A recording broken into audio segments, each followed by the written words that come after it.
feels like a cool breeze just all of a sudden. It's cool. My legs. It's cool. Yeah. Should we listen?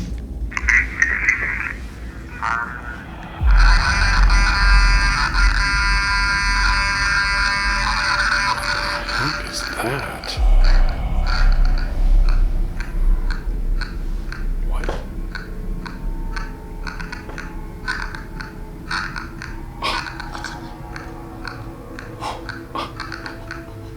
That's bizarre. It's like a clam. It seriously is. What like the?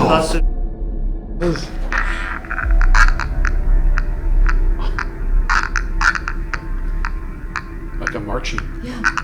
It's like the Klansman. It's really got a timing to it.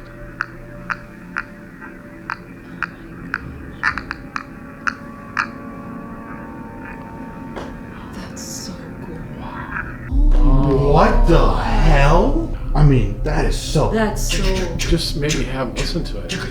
Sounds like almost like wardrobe. Yeah. Yeah. Yeah. And the Like a in the clam. middle of the thing. Right. That's like That one could of be the, a horn. Yeah. That was one of the weirdest things we've ever caught on an EVP ever. 100%. Well, the oubliette, that was their dungeon. But it was rediscovered then in 1932 by some local men. And they took out 3 horse cart loads of human bones. That had iron spikes in it as well. People would beg or even bribe to be thrown headfirst down into it.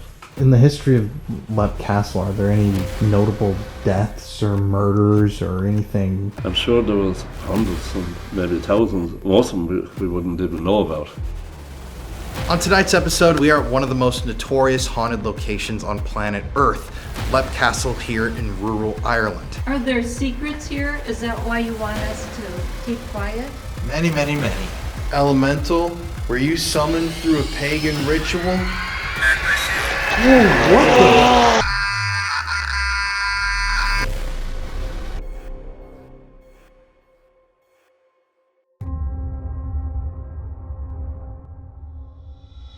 On tonight's episode of the Paranormal Files, we are at one of the most notorious haunted locations on planet Earth, Lep Castle here in Ireland.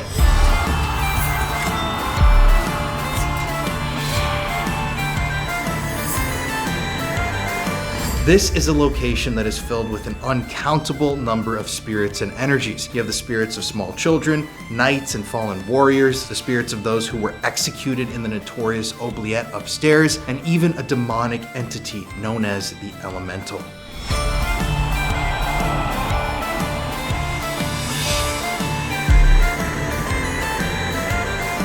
So join us tonight as we dive into the hauntings of one of the world's most haunted, most notorious castles. I am so unbelievably excited to be here. Thank you guys for tuning in week after week. As always, my name is Colin Brown, and welcome to the Paranormal Files. I really got to tell you guys, after a long night of ghost hunting or even a long week of ghost hunting, the last thing that I want to do when I get home is drag myself to the grocery store, go grocery shopping, then head home and cook an entire meal or wait an hour or two for takeout. But that's exactly why I've been loving HelloFresh lately. This week I made their barbecue cheddar pork burgers with roasted potatoes, and honestly, it was incredibly delicious. HelloFresh is essentially a meal service where they send you the ingredients, they send you the printed recipe, and you cook these chef-grade meals right there in your own kitchen. And I've used HelloFresh for years. I absolutely love them. I love what they do, and every single meal that I've ever cooked myself from HelloFresh ingredients using HelloFresh recipes has been incredibly delicious. And like I said, this week I had those barbecue cheddar pork burgers with roasted potatoes, and Courtney and I both really enjoyed them. I love HelloFresh because their meals are juicy, flavorful, and honestly, they're really easy to throw together, even when we're exhausted from chasing shadows all night. HelloFresh sends everything right to your front door, pre-portioned, so there's no waste and no forgetting half the ingredients like I used to do. I can't tell you how many times I was cooking a recipe and realized that I forgot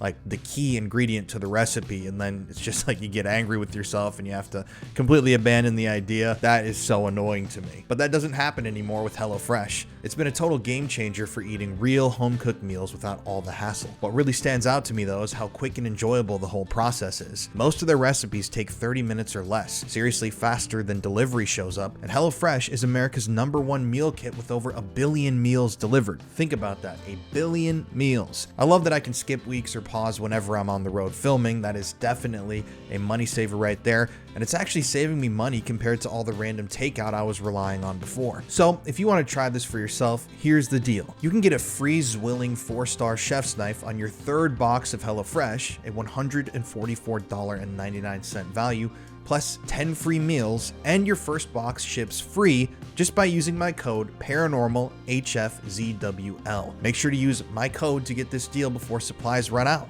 Offer valid while supplies last. Just visit my link in the description below. Trust me, once you try a single HelloFresh meal, you will become hooked like I am. Anyways, y'all, thank you for watching. Stay spooky, and let's get into this video. This is gonna get dark.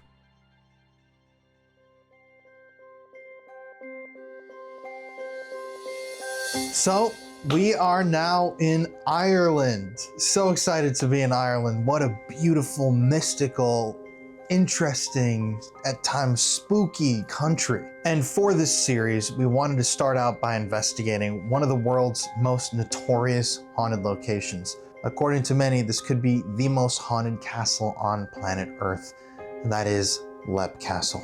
Leap Castle is infamous. It's infamous for its extremely bloody history. Bodies, skeletal remains discovered in a secret passageway within the castle years ago. A history of murder, a history of violence, and a history of haunting. There is even a very, very famous ghost story from the Leap Castle involving one specific entity, and that is an entity known as the Elemental. This thing is supposedly extremely negative. It smells like rotting flesh. It exudes a green glow, almost like a cartoonish spirit, and it looks like a skeleton at times covered in rotting strips of skin. It's truly a ghoulish, ghastly entity. For years, I've wanted to investigate the place, and actually, I visited Leap Castle back in 2017, and I recorded a little mini investigation while I was there. So yeah, check it out. It's a throwback. I'm gonna be a lot younger and significantly skinnier, so just be prepared to see that. Just check it out. So I'm right here right now by the actual hole where they would throw people down. You can see behind me. I'm not gonna lean too far down. There's a really weird energy back here. Honestly, I couldn't really talk because I was on the tour. I heard a scream and some bangs from downstairs. We're the only ones in this castle. The wife isn't home. No one's home. There's weird stuff going on. Holy shit, you can really feel the energy if you just lay like this. I do not like this at all. Wow, time flies by. That was 8 years ago. And we're gonna say this again in the video, but it's so cool. And I just feel so blessed and felt so blessed when we filmed this video to have visited this place overseas 8 years ago. And then 8 years later, I'm still doing the same thing. My dreams have come true. And we're actually here to have the castle to ourselves for the night for a proper investigation. It's really one of those beautiful full circle moments, or it was one of those for me. Leap Castle is one of the world's most infamous haunted castles. But my favorite part about it is that it's Ireland's most famous haunted castle. It gets all my favorite things all mixed together in one spot. Ireland, castles, and ghosts. You can't get better than that. But before we get to the castle, we're gonna take a couple minutes and show you guys something that I thought was really cool, which is our Airbnb that we stayed at when we were in Ireland. What a beautiful place with such crazy history. Just check it out. All right, here we are in, where are we? Does anybody know? Near Enfield, Ireland. And look at this Airbnb. Isn't this awesome, guys? It's beautiful. We're just checking out right now, but this is on like the property of a historic mansion. And what was this, like the horse stables? How beautiful is this? Look at this kitchen. I mean, Only in Ireland, I guess. That was our late night bagel area. Yeah, we had bagels at like early morning. Let's just say 6 a.m. Yeah, it was 6 a.m. Then you got in here like a living room, and upstairs is a movie room where we watched a movie the other night. That was fun. And then you guys have walked over here, but I want to see it before we leave. Hey, look at clovers. Is that cool? Talk about Ireland. Look at all these beautiful little clovers. Anybody see a 4-leafer? Wow, there's a lot of them over here. It is cool for Ireland. But I don't see any 4-leaves. Here's one right here. Genetic mutation. 4-leaf clover. Get it? 4-leaf clover. It's a tattoo. Oh, wow. The secret garden. This is so cool. Oh my god, we got tennis courts? We're gonna play pickleball today. Holy shit. Who was that? Over here? Looks like some Lord of the Rings, like fantasy shit. Whoa. That is crazy. You don't think this would be the well? I don't think so. It's supposed to be hot. It's not. You touched it? There's a holy well on this property of our Airbnb. It's like a heated Saint Germain, I think, well. Whoa. Oh my god, that is crazy. It looks like a damn octopus. I've never seen something. What is this? Are these roots or branches? So these are all part of this tree too, right? All these that are coming out, because look at the slope. Yeah. And they're the same, like, wow. I've never seen a tree like this. Go stand in front of it so I can get a size scale. Look at this, guys. Tree hugging. Tree hugging. Look at that. Oh my god, that is quite the tree. Feels pretty mystical, right? It really does. This is crazy. Don't eat it, Mary. I'd say just take a small bite. Take a small bite. Yeah, down the rabbit hole you go. She starts tripping out. Yeah. Oh, she's gonna hit me up on the mushroom contest again from Maine. Shit. What do you mean? Whoever can take the contest. best pictures of They had mushrooms. tons of cool mushrooms. Really? And you guys are trying to enter? No. We were going against each other. Oh, you had a competition between each other over who could take the see best who's- one?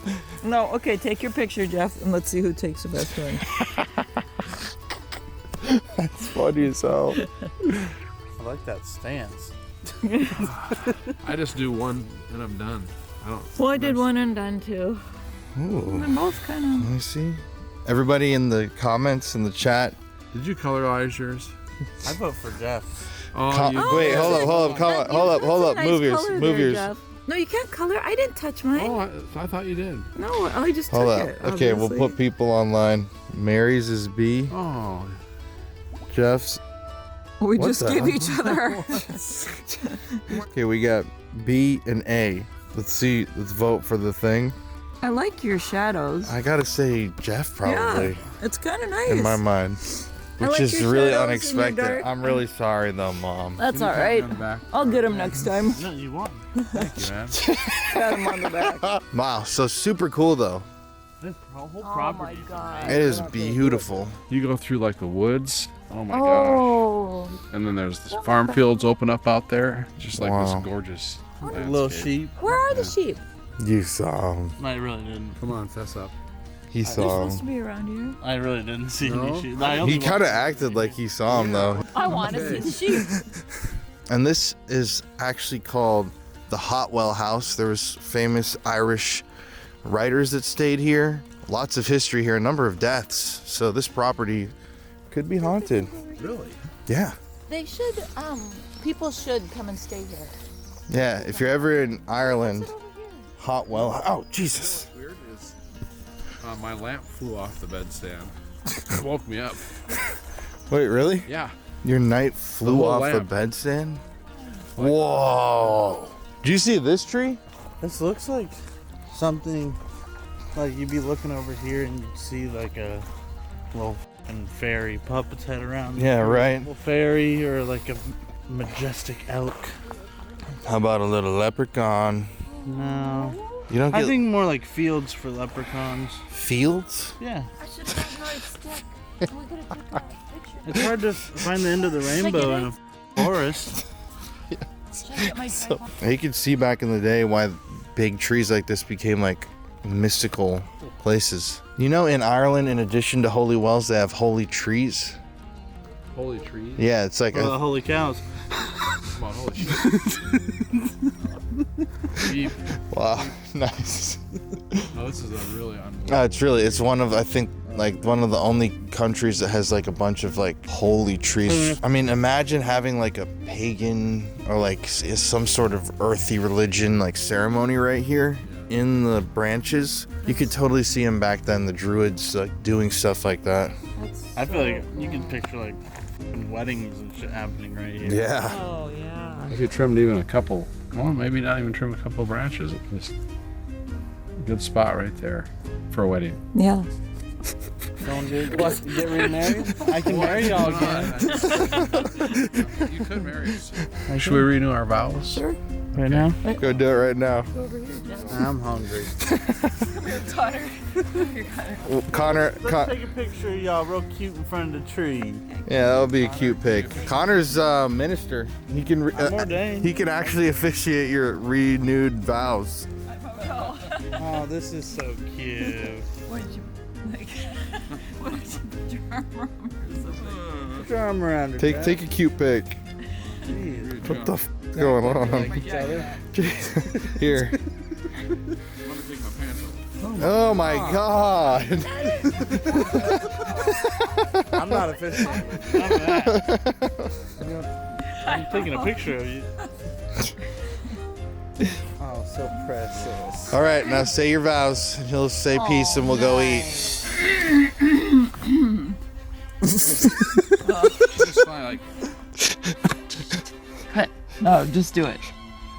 what am I supposed to do? How do you? Since the What? first day, Should Connor say something? No. Come on, Connor. Connor, go on. Just say, what are your vows? What are your vows? This is the We got end one of line. what's that one called? Show called? Princess Bride? No, the show they're dating. Love Love Island. of Love Island? is blind. This is Ireland. Love is blind. This is Ireland. Love is blind. Okay, hurry up. Lassie, I've loved you since the day I saw you. Will you be my wife for the rest of my life from here forward? Yes. Okay. She's like, I don't know. Okay, let's And Mary? What are Mary. yours? What do I say? Hurry, what do I say? What should I say? I love you, lad. Wow, that's it? Okay, now declare the vows renewed. I got no vowels though. And now, you are once again husband and wife. Thank you. Yay! Access to her money. All right, well, that was an interesting little walk around, huh? And it's like 1 o'clock and the sun's already pretty much setting, which is crazy.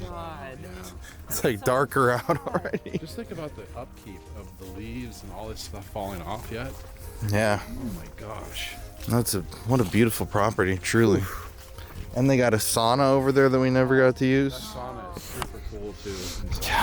If you had more time. We're just too darn I busy. saw them walking around with their dogs earlier. Oh really? Really? They had some cute puppies. It's kind of interesting. Asphalt or whatever this is for a tennis court. They have the little cracks and it'll bounce around. No, that is really interesting. Evidently it doesn't. So, at this point, we decided to head to Lep Castle. Now, when we arrived at the castle, it was already dark outside, and we hadn't visited the castle at that point, so it was just ominous. It's really, one thing that you can't get across in these videos is how much effort goes into filming them. Like, for example, almost every single day on this trip, we were driving a minimum, I would say, of 3 hours. Lep Castle was 1 hour and 40 minutes from our Airbnb. So we had to make that whole drive and then at 3, 4 in the morning, make that drive back to our Airbnb. So almost every single day on this trip, while my parents were there, we didn't go to bed until about 6 a.m. And my parents are troopers for doing that with us, because yeah, nobody was sleeping before then. It was just, yeah, we were all troopers, to be honest. That shit was really, really gnarly. So when we got to the castle, our interview actually wasn't supposed to happen until midnight, but we ended up getting to the castle at around 8:30, 9 o'clock. So we immediately began investigating, but I'm gonna play you the interview first. So keep in mind, this interview was happening midway through our investigation. I feel it's important that you guys learn the history before we dive into this. Leb Castle is 700 years old. It was built in the 1300s. It was built by the O'Carroll clan. They were a very powerful, a very warlike clan. They didn't, in fact, emerge or evolve as a clan down here in this part of Ireland. They did so up where the border now is with the north of Ireland. It was an ancient country called Oriel. But way back in the 9th century, the O'Carrolls, they caused so much trouble and so many problems up there. A lot of the northern clans came together and drove them out. Now, they moved down through Ireland, well, probably fought their way down to Ireland, but eventually they came on this country here. The name of this country was Ely, or Elia in Irish, and it was ruled by the O'Bannon clan. Now, as far as we can make out, the O'Carrolls seem to have taken this over fairly quickly. I suppose because of their fighting ways and that, but eventually anyway, the O'Bannons ended up like a sub-tribe of theirs. But the O'Carrolls did exactly down here as they did up the north. They just fought with everybody. Everybody around the borders, they just did that for so long, but in particular, when the time did come, they fought with the English. Now, they were one of the last of the Irish clans to be dispossessed by England, and that happened in 1688. So they held out a long, long time against the English here. Like the first of the clans were gone in 1607. We read it in our history books as the Flight of the Earls. But they held out another 81 years here. But now, they were tough, warlike, warrior-type people.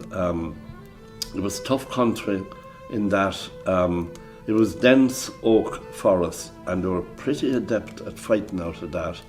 They were also very clever politicians. They always seemed to have had envoys in London, talking the boys at home out of trouble, and they were fairly good at that as well. But around that time then, a daughter of the chieftain, Fionnuala O'Carroll was her name. Now, legend has it that she met with, fell in love with, and got married to an English captain called Jonathan Darby. Now, we've gotten to know a lot about Darby. Like, he was a Cromwellian soldier. That tells us that that marriage or that wedding, it was either arranged, but much more likely it was a forced marriage. That's one of the ways the Cromwellians took the land here in Ireland. Now, most of them just slaughtered the Irish and took the land, but many would force lesser kings and chieftains to marry daughters after them, so that the land then they would take or get or whichever, to look like a dowry, to look good on paper. And her dowry here was this castle, 4,700 acres and 500 cattle. So somebody had a blunderbuss to somebody's ear, signing all of that away. That Darby family then, they lived here without a break from the 1600s until 1922, when the then landlord, he was also called Jonathan Darby, but he was a bad landlord, he was bad to his people. He was responsible for the transportation of a huge amount of young boys and girls from around here for petty crimes. They were young peasant kids, probably hungry half the time. Now, to be caught with this time of the year just robbing apples from his orchards, that would get them 7 years transportation to Van Diemen's Land. And that took at least 4 months in a sailing ship to get there. And if you survived that journey, your sentence would only then start. Now, you would get your freedom when the time was up, but the problem then arose whilst they were still sending out so-called convicts. You couldn't get gainful employment because they had convicts doing the work and they had slaves doing the work. So if you did aspire towards getting back home here to Ireland, just imagine what 4 or 4.5 months passage on a ship would cost you. It would be enormous. And the logistics, they didn't have any fancy restaurants or anything like that on those ships.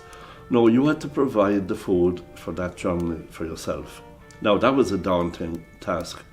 And you probably had to guard that with your life as well, because there'd be plenty on board want to get their paws in it. So, in effect, nobody ever got back here. And everybody around here was affected by that. So, during the Civil War, the Irish Civil War in 1922, the Derby family were away in England. They had an estate in Lincolnshire called Gadsby Hall, and they used to go over and back on a regular basis, I'm sure, collecting their monies or rents or whatever you do. But anyway, they had been over, they were back in Dublin, not home here yet. So on the 20th of July then, while they were away, a local unit of the Irish Republican Army, or IRA we say, came in now. They set charges in all these floors, right through all of this level here, and they bombed all these out. They blew them all out and burned it down. It was left then just as a crumbling shell for 69 years.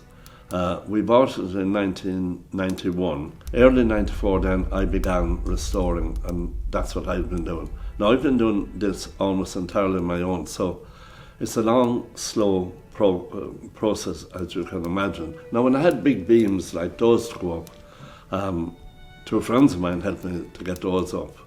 I doubt if Paul Bunyan would even get those up on his own, but we live in it a little over 21 years now. And that's now, I suppose, to add, I've slowed down a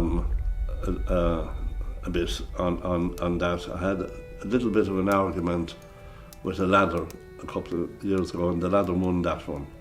So the knees haven't as good on ladders as they were. But as I said, we live in it now a little over 21 years. It was a defensive castle.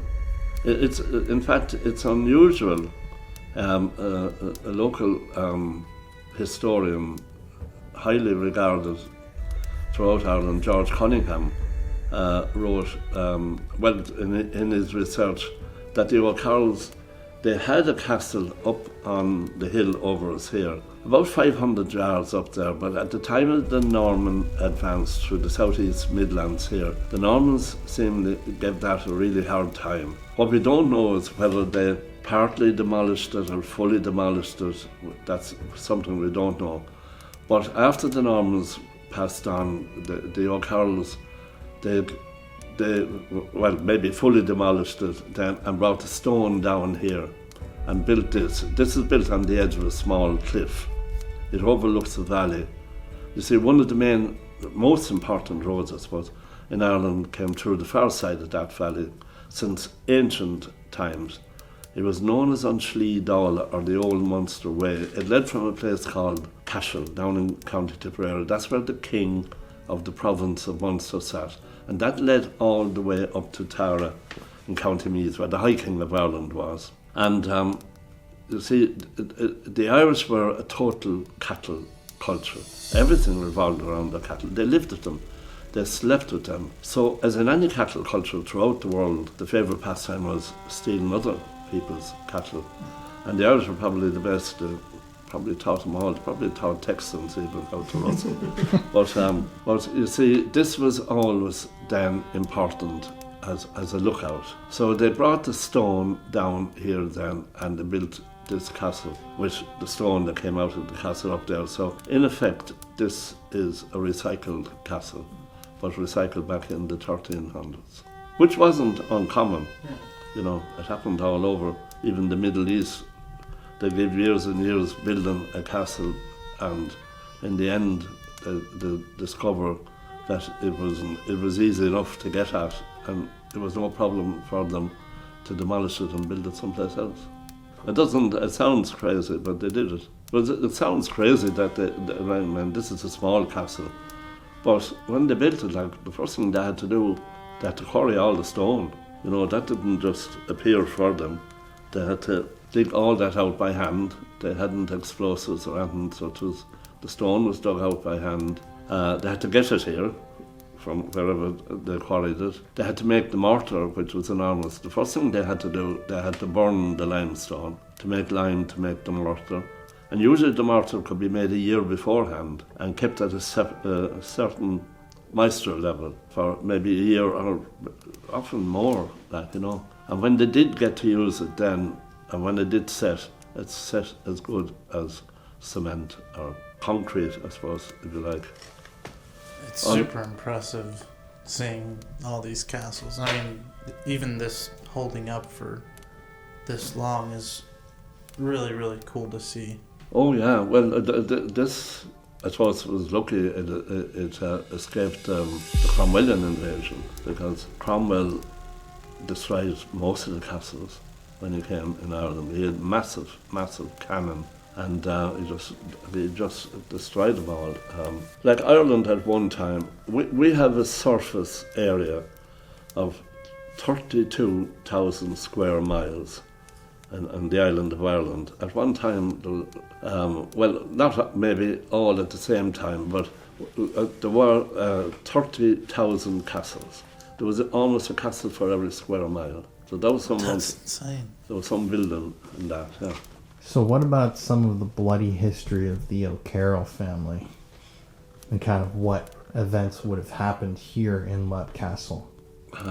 We don't have a lot of records at all, because this was burned down and bombed in 1922, so records that would have been here were lost anyway in the fire. But they were incredibly warlike people. They were a very powerful clan, I said that earlier to you. And they did fight with just about everybody, you know. You see, because there were such warlike people, everyone gave it a wide berth, if you like. It's recorded that it was lime-washed white, so that people saw it and kept a great distance away from it, because of their ways and that, you know. In that medieval Irish society, I told you there were a total cattle culture, which meant in that type of society, the biggest crime or sin anyone could commit would be to come and steal any of their cattle. Now, when they went on their organised cattle raids, the bishop came and blessed them and wished them a good, bountiful cattle raid. Wow.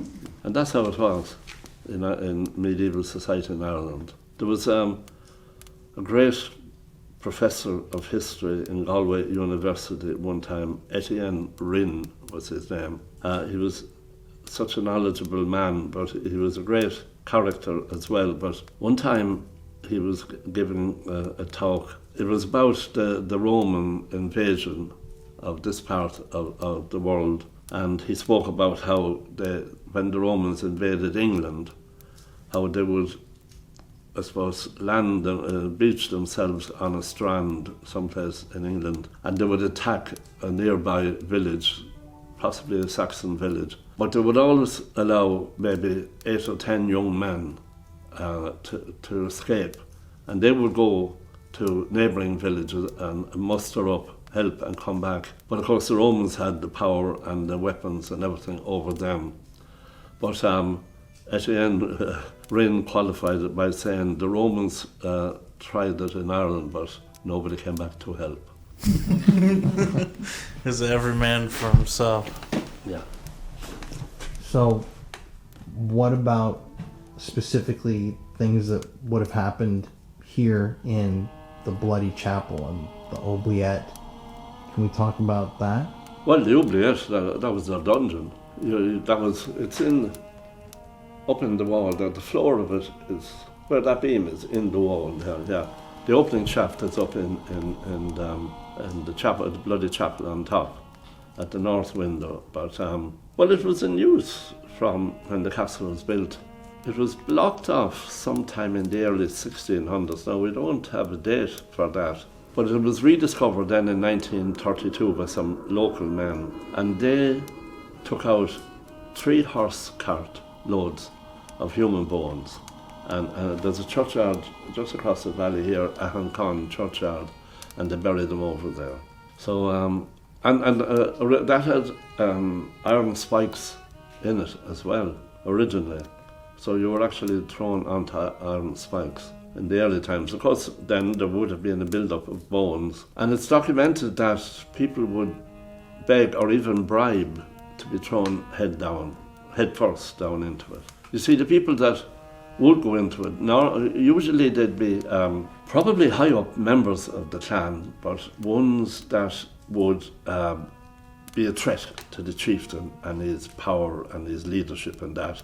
And if you were found out, that's where you went. Now, you knew yourself if you were caught, that's where you were going to go. It was kind of meant to be a deterrent as well. Now, it didn't work terribly well if they took 3 horse cart loads. But then again, you see, it was in use for 300 years. So if there was one, well, I don't mean only one, but we say one person a year to be 300. And they would just throw people down there, and the bones and bodies would still be down there? Yeah. Wow. It was rediscovered in 1932 by some local men, and they took 3 horse cart loads of human bones out of it. So, in the history of Leap Castle, are there any notable deaths or murders or anything? I'm sure there was hundreds and maybe thousands. Most of them we wouldn't even know about. They didn't go around, I suppose, boasting about it at the time. But there are some that survived it. Back in at the end of the 1500s, during the reign of Elizabeth I. Well, you see, like, primogeniture didn't, I suppose, really happen that much in Ireland. If a chieftain died, or if he couldn't rule or lead anymore, they normally would choose suitable candidates to become the next chieftain. Now, they would always be sons of the chieftain. Well, sometimes sons his darling wife had never heard about before, but under the Brehon law, the law of the Irish, they were his sons anyway, and they were entitled to be candidates. But anyway, eventually then it would go to, I suppose, a kind of a council of the top people, and they would make the final decision as to who the next chieftain would be. Now that, I suppose, brought many problems with it in the form of the elimination of the opposition, and it wasn't a ballot box that did it. But anyway, at this particular time, there were two brothers. One of them, his name was Thaddeus. Thaddeus was a priest, and the other one up for it was Tig. Tig was a warrior. He was known, he had nicknames. He was known as Tig na Fésoige, or the bearded Tig. He also was known as Tig la Sulia. Directly translated, it means half-eyed. He had lost an eye in a fight or some time anyway. But anyway, one Sunday up in the chapel during the campaign, Thaddeus started to say Mass before Tig arrived. Tig took umbrage. He considered it the worst insult ever paid him, and he killed Thaddeus, and he became the next chieftain. During the Mass? While they were saying Mass up in the bloody chapel, yeah. Wow. Must have been pretty shocking to see something like that. Well, we don't know how many were there, like, but yeah, but it was medieval times. Kind of normal back then. Well, it mightn't have changed a lot. So, I guess hauntings of the castle, because obviously there are so many stories from this place. Now, haunting wouldn't be a word that we use. It's a bit of a Hollywood thing, but there are many spirits in the house, yeah. We've never felt threatened by any of it. They've never interfered with us or made life difficult in any way other than they let us know they're here, and that's okay with us. And they do it in many ways. We hear them. I suppose we tend to hear them at night time a good bit. Now, it's not that it's a nighttime thing only. It's just so quiet when we lock up here in the evenings. But it's like footsteps. It's like people walking around.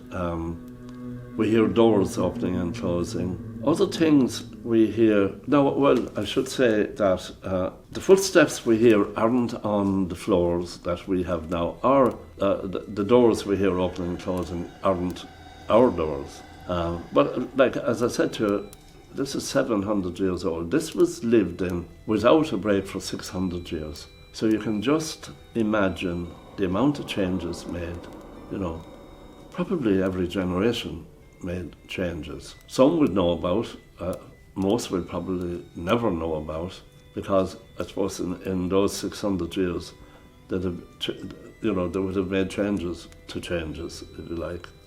But other things we hear like people whispering. Now, we can't make out what's being said or anything. What we get a lot of then, it's like a whole crowd of people talking. Now, again, we can't make out what's being said. And even if we did anyway, we wouldn't understand it, because it's either Middle Irish or Early Irish. It wouldn't be Modern Irish we speak today. But when Anne and Ciara experienced that, they're fully convinced it sounds like a party or a banquet.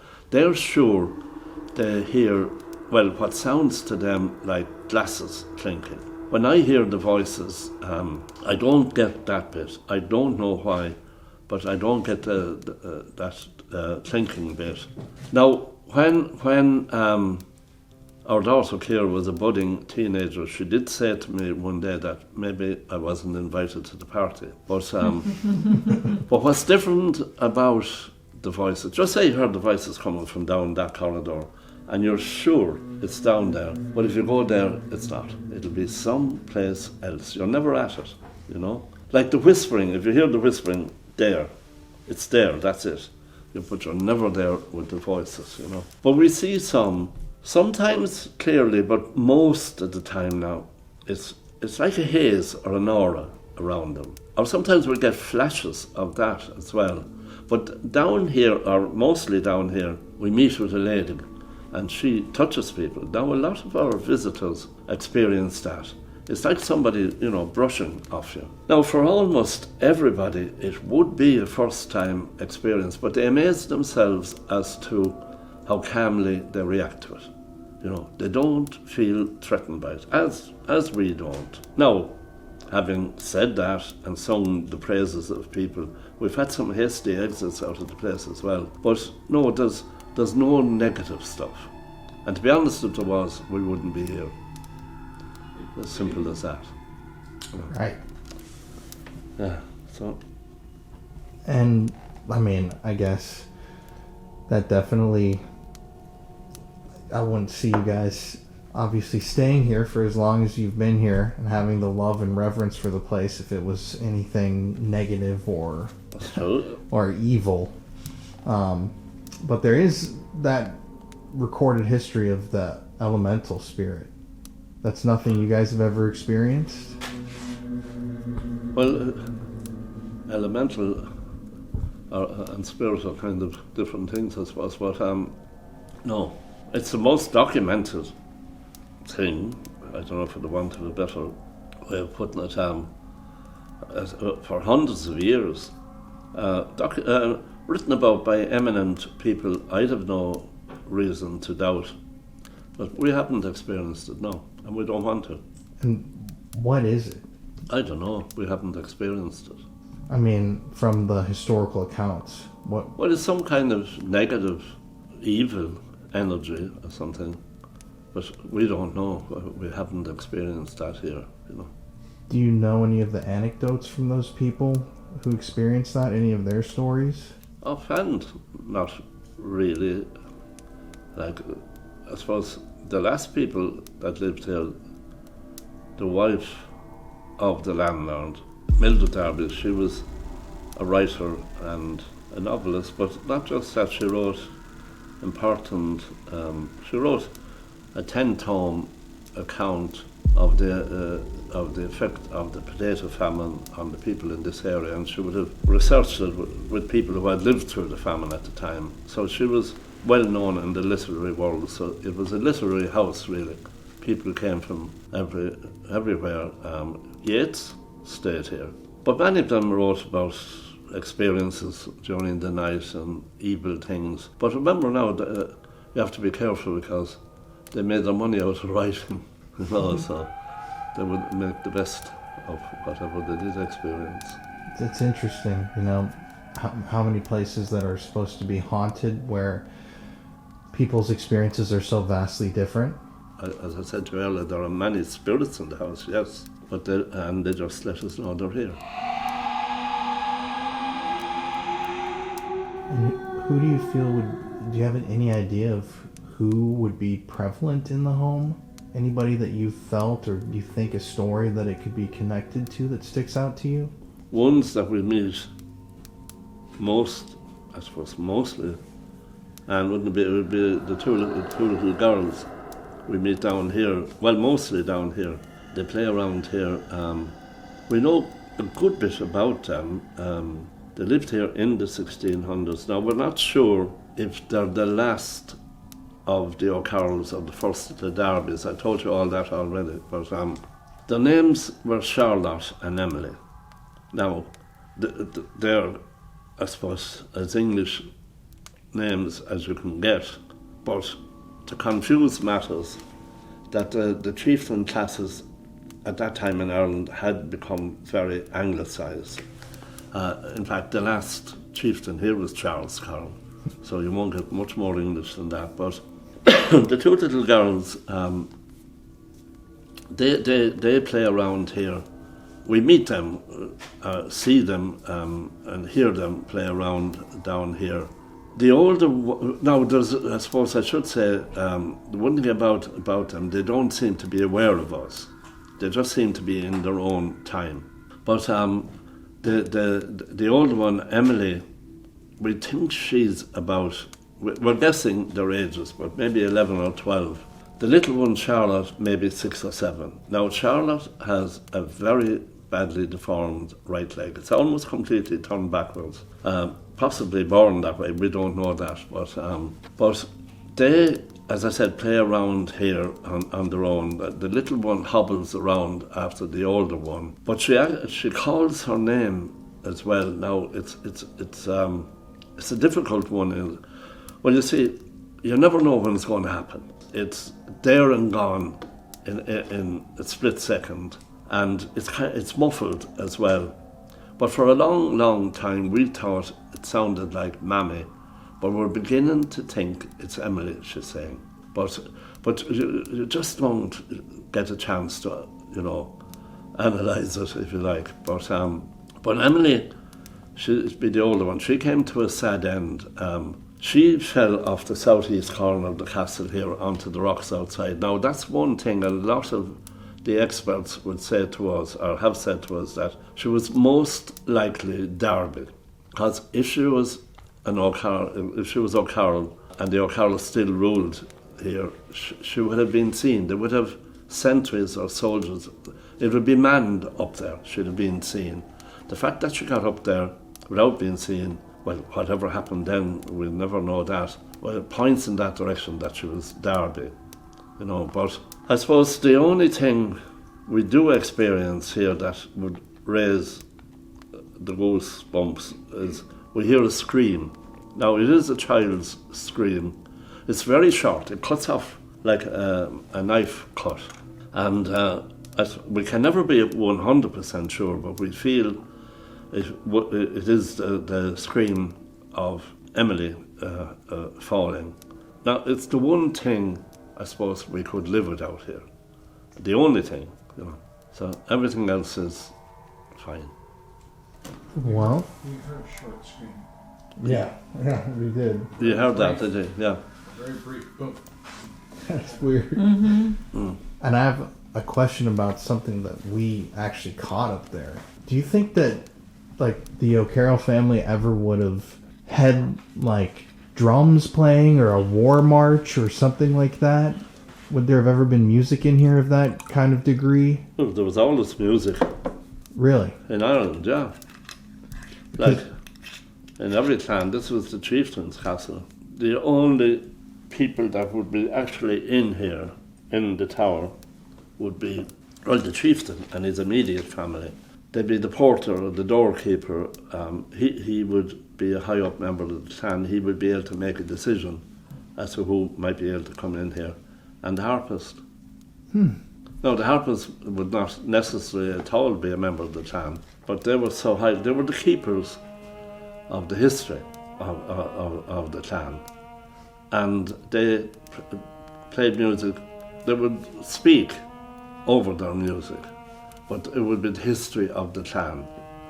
Now, most of the time, and all of the time, I suppose, it would be in praise of the chieftain and the clan.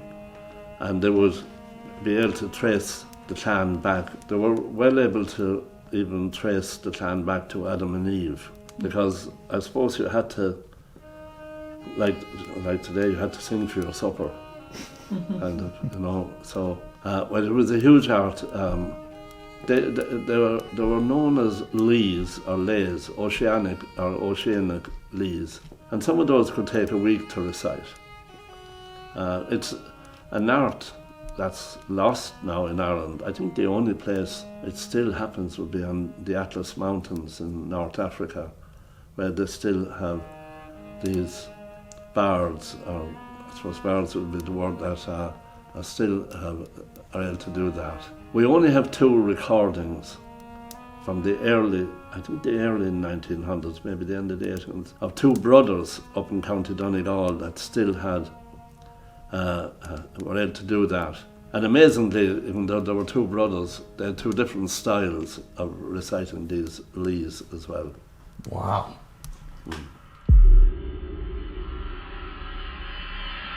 At this point, it was time to begin our investigation, and it was a weird feeling in there. I mean, the castle's a private residence now, but when you imagine hundreds of people dumped down the oubliette, hundreds of them, on top of each other. And Sean didn't really get into the gruesome, grisly history of Leap Castle in as much detail as I expected him to, but they had spikes at the bottom of the oubliette, which is that big kind of chute in the Bloody Chapel. And they would literally push you over the edge or throw you over the edge onto the spikes. The chamber was constructed in such a way that it was impossible for someone to climb out because of the way it was built. And you would just be left to die there, whether you would bleed out on top of the bones and other rotting flesh and corpses that were down there, or you'd starve to death, you die from dehydration. It was very, very brutal. There's also the brutal history inside the chapel of the time when one of the clans invited the other clan over, and they're supposed to be meeting for a dinner, and it ended up being a Game of Thrones type situation where they poisoned some of the food/drink and took out their enemies right there before tossing them down that same chute. I mean, you've also got a priest being murdered mid-service inside of that chapel. The bloodshed is real inside of Leap Castle, and when you go into it knowing about the elemental as well, that weighs heavy on your mind. But it's time to start. All right, it's about 11 o'clock p.m., later than we thought it would be, but we're still here, and we're about to start investigating. So we've got this whole room upstairs in Leap Castle, booby-trapped with tons of paranormal devices all throughout the space. And once again, I just want to express to you guys, this is a very special opportunity. This is a location that I remember watching the Ghost Adventures crew investigate when I was a kid, growing up with an appreciation of the paranormal. So to be standing here in these almost sacred paranormal spaces is a treat. Yeah, this stuff's already going off in here. It's pretty wild. Yeah, it's just so weird to actually be here, and you guys saw some of that footage back in the day of us visiting years ago. So to be able to investigate this location, just us, is an opportunity I honestly didn't think I'd have when I first came here years ago. I thought, all right, I've seen it, that's enough. I had no idea that I'd be back to investigate years later. The REM pod is just going crazy over there. And we just switched out all the batteries before we started. But tonight we are here with the gang. Can we get like a woohoo?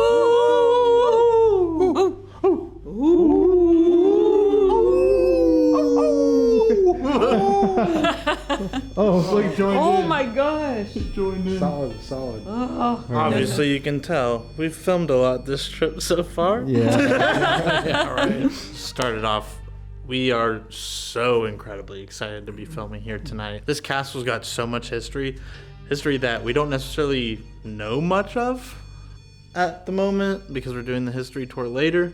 1300s this castle was built, and I mean that's old. That's older than the United States, guys. That's Way old. way older. So being able to be in a place like this to investigate, not even just to investigate, but just to be here is an amazing experience. So we're super thankful for this, and I'm ready to see what kind of ghosts they got up in here.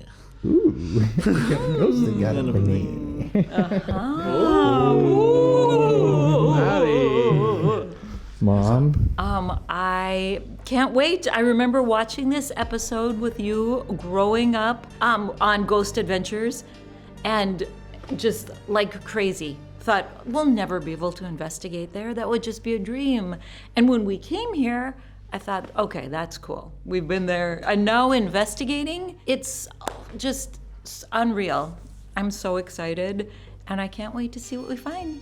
This stuff is going off like ready crazy. for us to go. This one over here was going off like crazy It before. was. I'm going off like crazy. we're all about to go off like crazy. Well, since I'm always last, Oh. there's not a lot more to add, It's actually. okay. No, I'm not really. I'm just saying I don't have a lot of words. Oh, okay. Other than It's crying for you. it's very old, obviously. It's playing a tiny violin. Oh. No, actually, everything's been said. I mean, 1300s, that's crazy.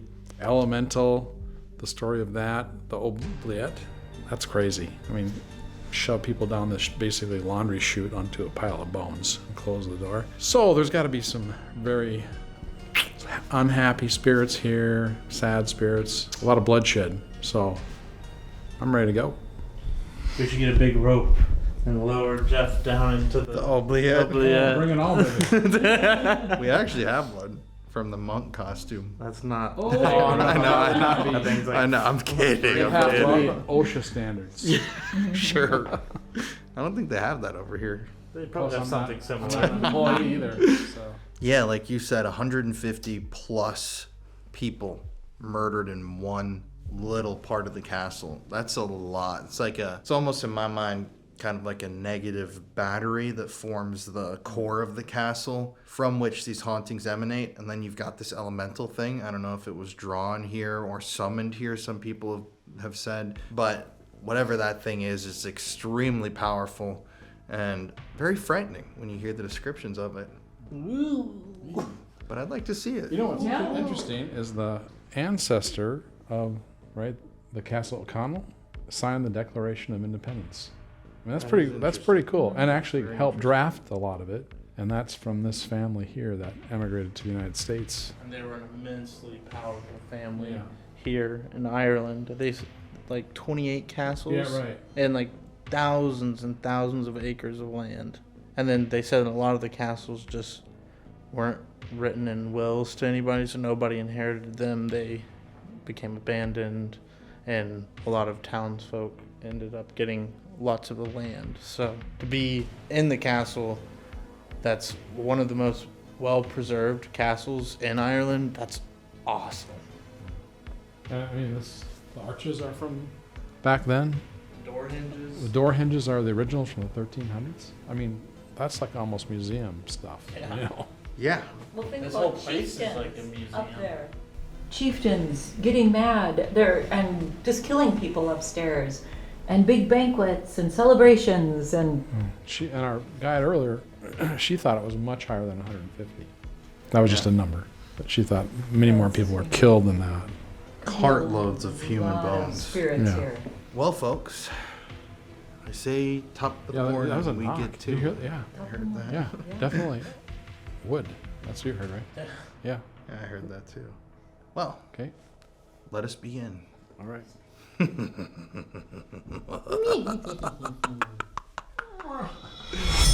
So, to begin this investigation, we are going to do something different. Did you feel a shake on the floor? Our seat is shaking. Mine was just shaking. Do you feel I that? felt maybe a little Did you bit. feel it? I think I did. Uh-huh. And we're gonna try call this thing in. Oh, Jesus, I gotta find a place to put my arm. Okay. Oh, thanks. All right, hand me the bell. So, this that I have in my hand is an old bell from Ireland, a vintage bell that we purchased today when we were visiting an unrelated location. So, this is just an old bell, and a lot of people used to believe that spirits were attracted by the ringing of the bell. Like, Madame Leota, what does she say in the Haunted Mansion? Call in the spirits, ring the bell, or whatever. I'll call in the spirits by ringing the bell. By ringing the bell. So I know that's cheesy, but it's an old like spiritist medium technique to call in the spirits because you're utilizing vibrations and frequencies. So who do we want to speak with tonight? The elemental. Maybe old chieftains here. People that were slaughtered. Anybody from the clan? Again, you guys have said it all. I'd like to think anyone that's been thrown down that obliterate. Obliter. I want to say obliterate. Obliterate. I turn this one off. Oh, jeez. Why not just set it at the end? That's off the table. I'm glitching out, man. Just move both of them. What the hell's think going we on can- with these wow. things? Well, okay. It's weird they both go. Look at. Can you please stop playing with the lights so we can start? Thank you. Interesting. Gotta be firm. Yeah, I think talking to anybody from Lep Castle's history would be extremely interesting, but above all, I really want to make contact or try to call in the elemental because it's such a famous entity and it's, supposedly extremely powerful, dangerous, frightening. It's got a greenish, palish glow. It stinks, it rots. It's like an old pagan demonic deity. Weren't you just saying something stunk in here? You did. I Oh, just that's told Connor, I said, do you smell that? It's just Oh, yeah. disgusting, like when you were setting up. I don't smell it now. Yeah, and as a joke, I had said a little quip on it. Really? Yeah. Yeah. You said, did you raise your arm? That's weird, though. Yeah, It is yeah, so That's weird. what she did. Honestly, I think this static would have picked that up because it was rolling. Do you smell that? Did you lift your arm? That's so funny. I forgot to laugh. You did laugh. I did. Shit, that's good. Yeah. I find I this. don't smell like anything. I don't in think here. I don't smell it now. It came through, and then it left. I didn't even know it smells bad. Yeah, it's supposed to have a very foul stench. It horrible. I was like, ugh, it smells like the bathroom or sewage. Isn't that kind of interesting though that I actually did ask it to stop? And it stopped. They were going off like constant. Mm-hmm. That's why we moved them over there. That is weird. To whoever's here in Lep Castle, to any knights, to any clan members, to any family members, children, men, women, and especially to the elemental, please follow the ringing of the bell and come speak with us and make your presence known.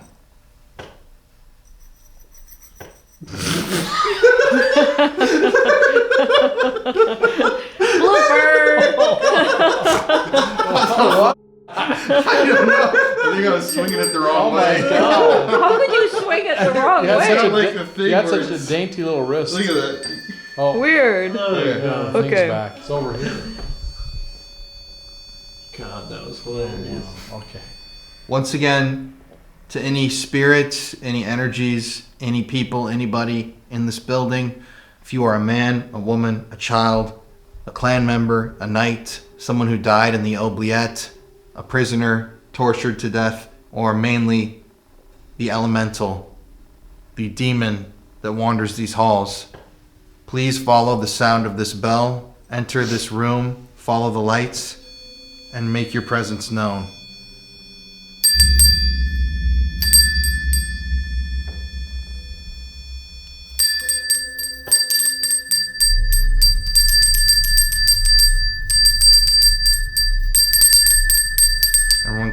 eyes and just tune in with the frequency for a second?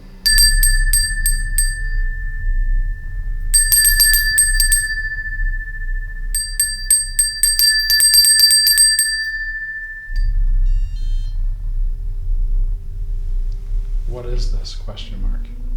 Is there anyone in this room with us right now? Can you rap on the wall? Blow out one of these candles? Is there someone here with us?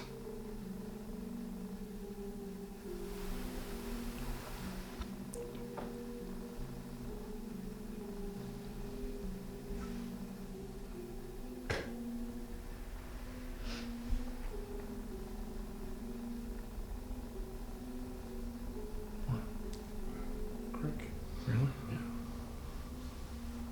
Yeah. Loud.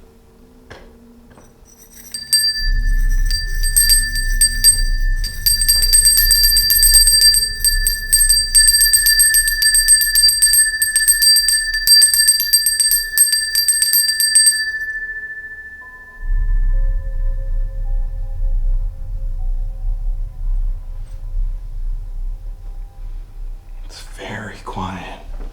So quiet. Too quiet. There you go, behind us. If you're over there in that chair, could you extinguish one of these candles? Move one of the balls we've got set up in the room? Move towards one of our lights? Maid. Maid, M-A-I-D. Maybe there's a maid here? Is the spirit of a maid with us? You can say yes by knocking one of the items off of the shelves, blowing out one of these candles, making a noise. Actually, let me see one of those. Let me see those. Or both of them, I meant. Okay, we're gonna go old school to start this off.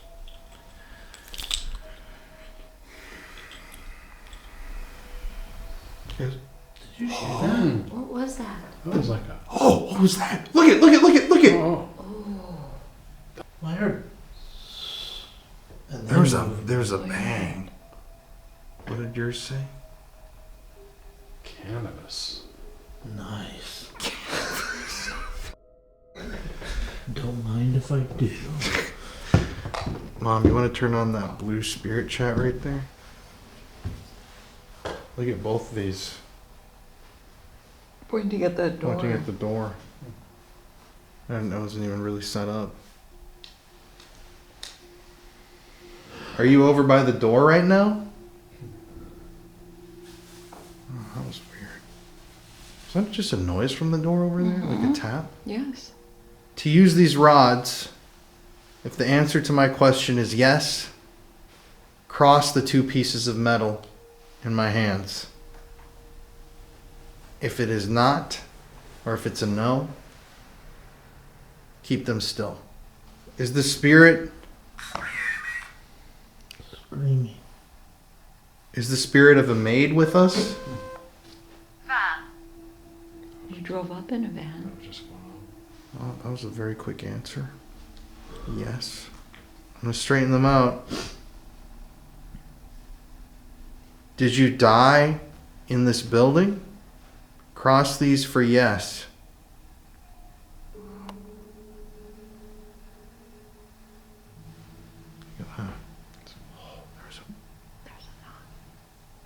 There's a lot of movement.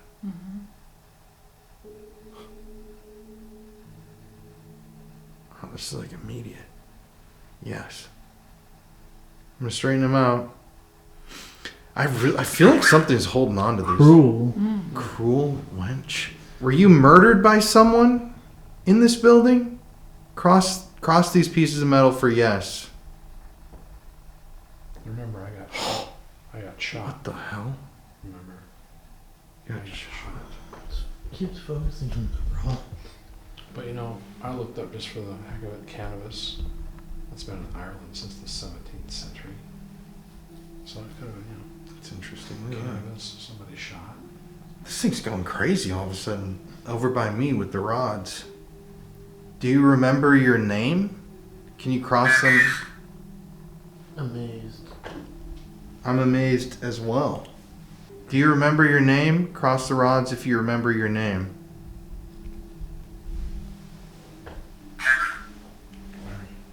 Hatred. There's a footstep upstairs. Yeah.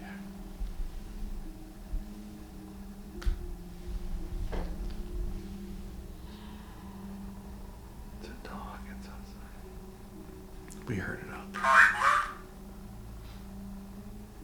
My blood. Was your blood spilled in this building? That was loud. That was like a door closing. She doesn't know her name. There's just a footstep out there. Were you buried here near the castle? Do you remember anything about yourself other than the fact that you were a maid? Dance. Were you a dancer? Did you like to dance? Darla. $1. Dance for $1. Drive. Famine.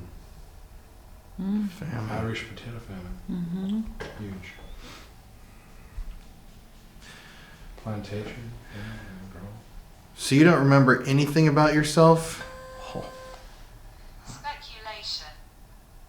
Speculation. That's a yes. Straighten this out. The battery doesn't necessarily have to mean like electronic battery. Mm-hmm. Remember, Like a, I said also the oubliette. I just said it out loud on camera a few minutes ago. It's like the battery that powers.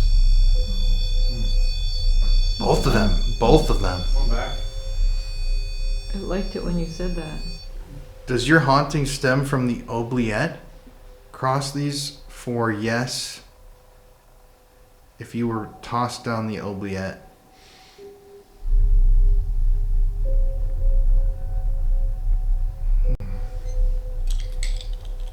It's interesting. Mm-hmm.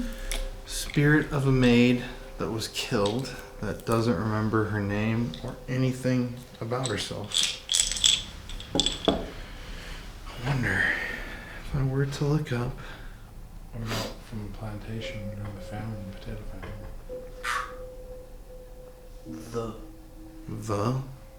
Well, this is pretty interesting. The maid you're likely referring to is, look at my breath, the Red Lady, a ghost said to haunt Lep Castle. Legend says she was a woman captured by the O'Carroll clan who was raped and became pregnant after her child was murdered by a dagger. She's said to have either self-unalived herself with the same dagger or was stabbed to death while trying to escape. She is often described as a tall figure in a red dress, often seen with a dagger. That's pretty interesting. This is the 1880s of someone who lived here, published. We're outside watching. 1880s, published in 1910, I believe this is.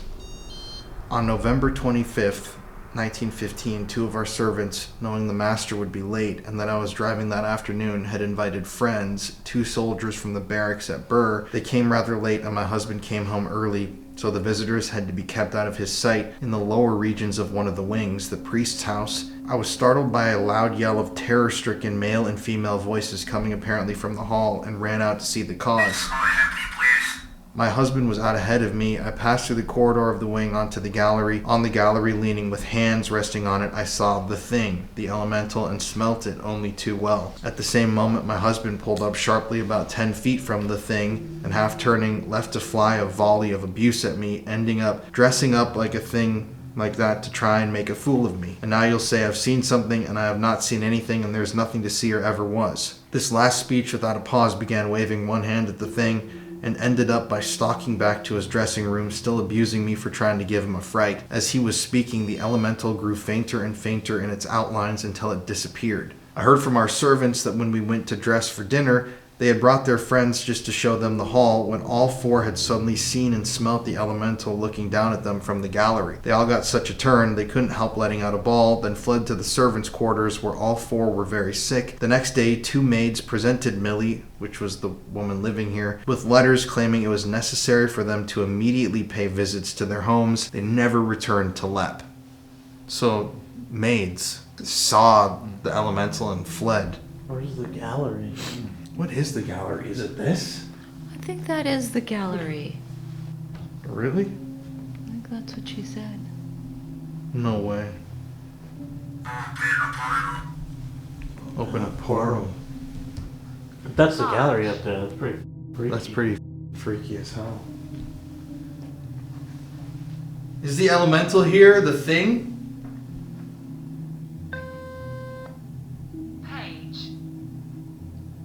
Page. I just read from a book. Page I from a got book. March. What time of year was that? Alright, let's do the rune experiment. Okay. So, each of us, right here, as you can see with this nice little Scratch marks. scratch marks. Somebody gonna scratch us?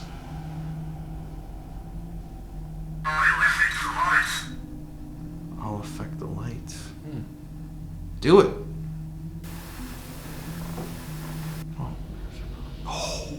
What was that? That was I think that was over there. Was that? Oh! Oh my god. Oh.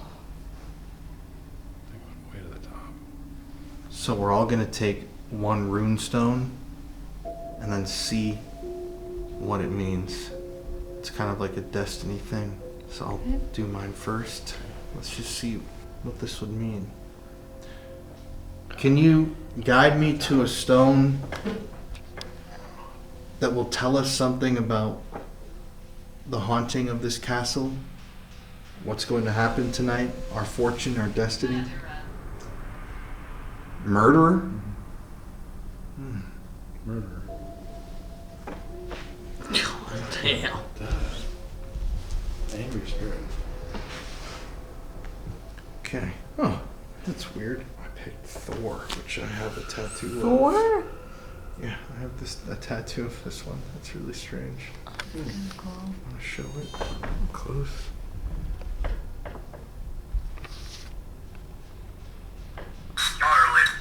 Scarlet, the red lady, the red lady and murderer. Yeah. You just got. Yeah.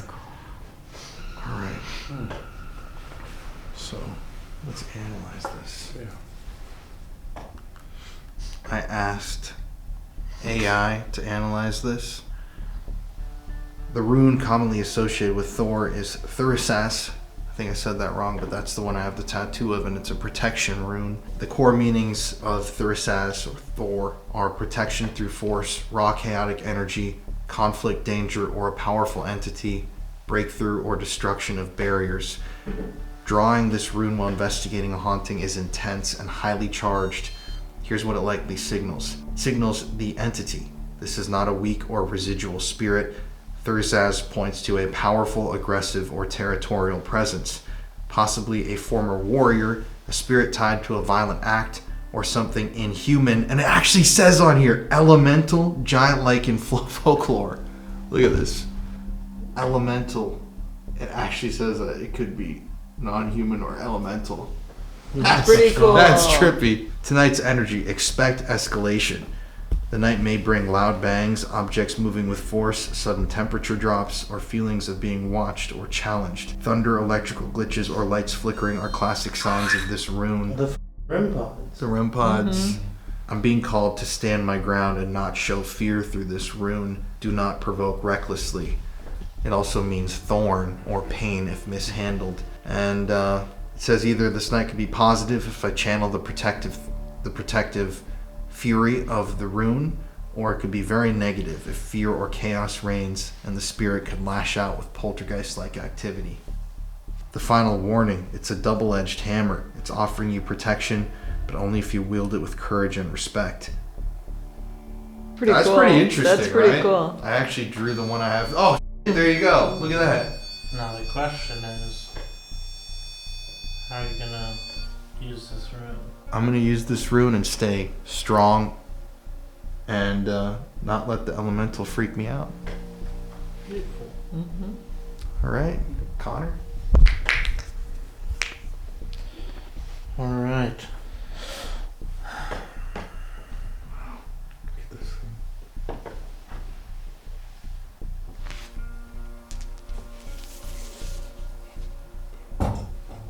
Yeesh.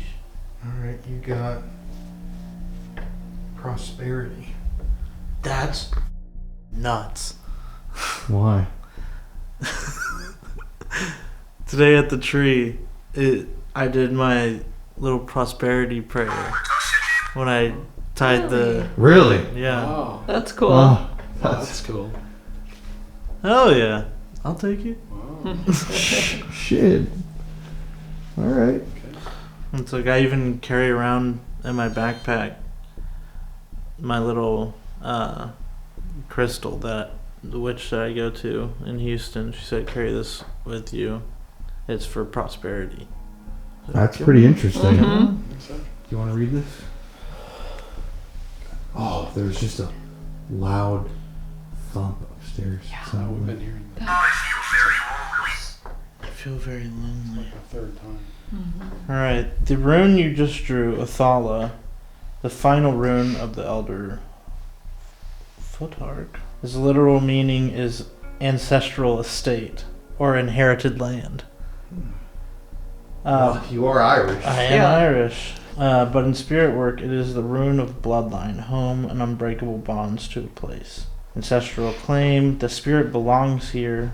Inheritance: physical, emotional, or karmic. And the boundaries cannot be crossed without permission. In context of the paranormal investigation, Othello locks the story in place. The entity is not a random ghost. It is a guardian of a lineage, likely a family member who died on or near the property, or a spirit tied to the land itself, predating the structure. The elemental. It sees you as the one who must justify your presence. I mean, it might not like you because of your Irish heritage, too. And I'm not of the same clan. Yeah. Goodbye. That's what it said? It says I need to introduce myself by my full name, state my intent, and ask permission to investigate. Do it right now. And ring the bell. Is that all that it says? Yeah. Alright. Never mock or command. Outcome is potential is positive if I honor the bloodline, and the spirit will guide me to revealing hidden components or even opening a door. Negative: if you treat the space like a playground, Othala closes the ranks, locks the doors, shadows swarm, and the haunting follows the bloodline of anyone who disrespected it. Okay. Okay. Oh, shit.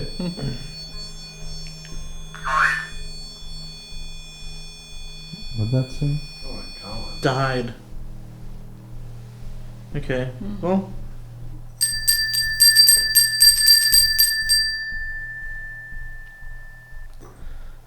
Hello to any spirits here. I wanted to introduce myself.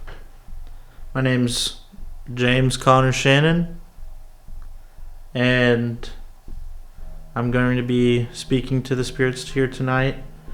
I'd like to ask for permission to investigate this castle tonight. If you give me a sign that it's okay, make one of the devices go off, knock on something in here, that would mean a lot to me.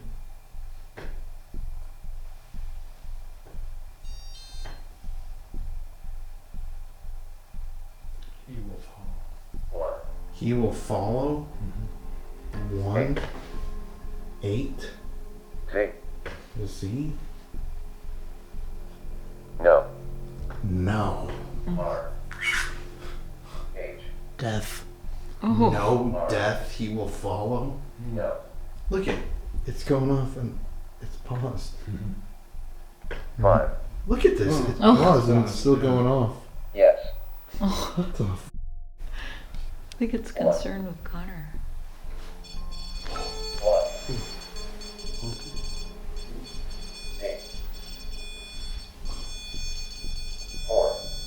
Would you like me to leave you an offering? Yes. Oh. All right, I'll leave you an offering here. It says my hair. What? Says that I can leave an offering, something personal. Bro, you want to know what's mad creepy actually? You shaved downstairs already. Which means you already left your hair here for it. Oh. That's mad creepy actually. Just so weird. everybody knows, I forgot to bring my face razor on this trip. I've just kind of like been letting it grow out. We stopped at a corner store today, and I bought a razor. And when we got here, I shaved my face Downstairs. In the downstairs. bathroom. Meaning your hair has already been left here. What did it say? Infernal. And let's see this. Carriage. Yep. Well, hold up. Offering upgrade. Upgrade to something personal. A lock of hair. I'm not sorry. I don't know That's if it's a really lock, weird. But I mean, you left a shitload of That's hair weird. off your body. Like when you shave in a location. never. That's freaky. And it's funny because I was gonna shave earlier, Yeah. like right when I got it, and then you're just like, just wait till we get to that. Yeah, because it was dry and shit. Wow, That's weird. you were gentle. Nice. I thank you. I'm here to respect you. I don't want to disrespect you in any way, to any spirits that are here. And I'm very appreciative to be here tonight. Wow, that was That's- really interesting. Both of yours are very What it is? hell. Hell Uh-huh. and infernal right after another? Yes, Oh, This is pretty strange. but pretty meaningful, which is strange. oh, Jeez. dude, what the f? It's like when you turn away, look, it does it. Yeah, what? Knit. If you're something or a spirit from hell, if you are the elemental, show yourself. Respectfully. Please. Benjamin. Benjamin.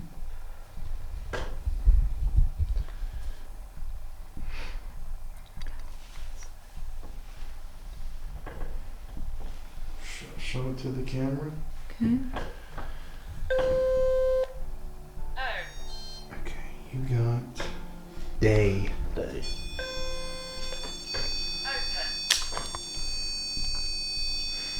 Let's find it. This is really interesting. Coffee. We all need some of that. Yeah. All right. Choose one. Choose one. Choose one? Oh my gosh, that's bizarre. Choose one?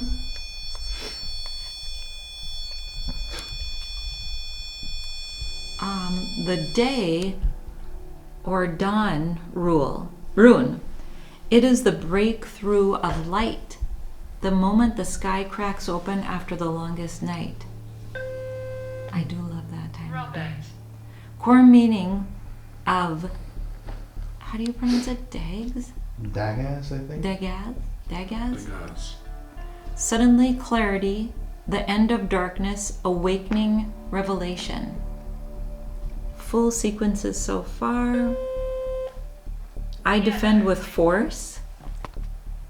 Pay what is owed.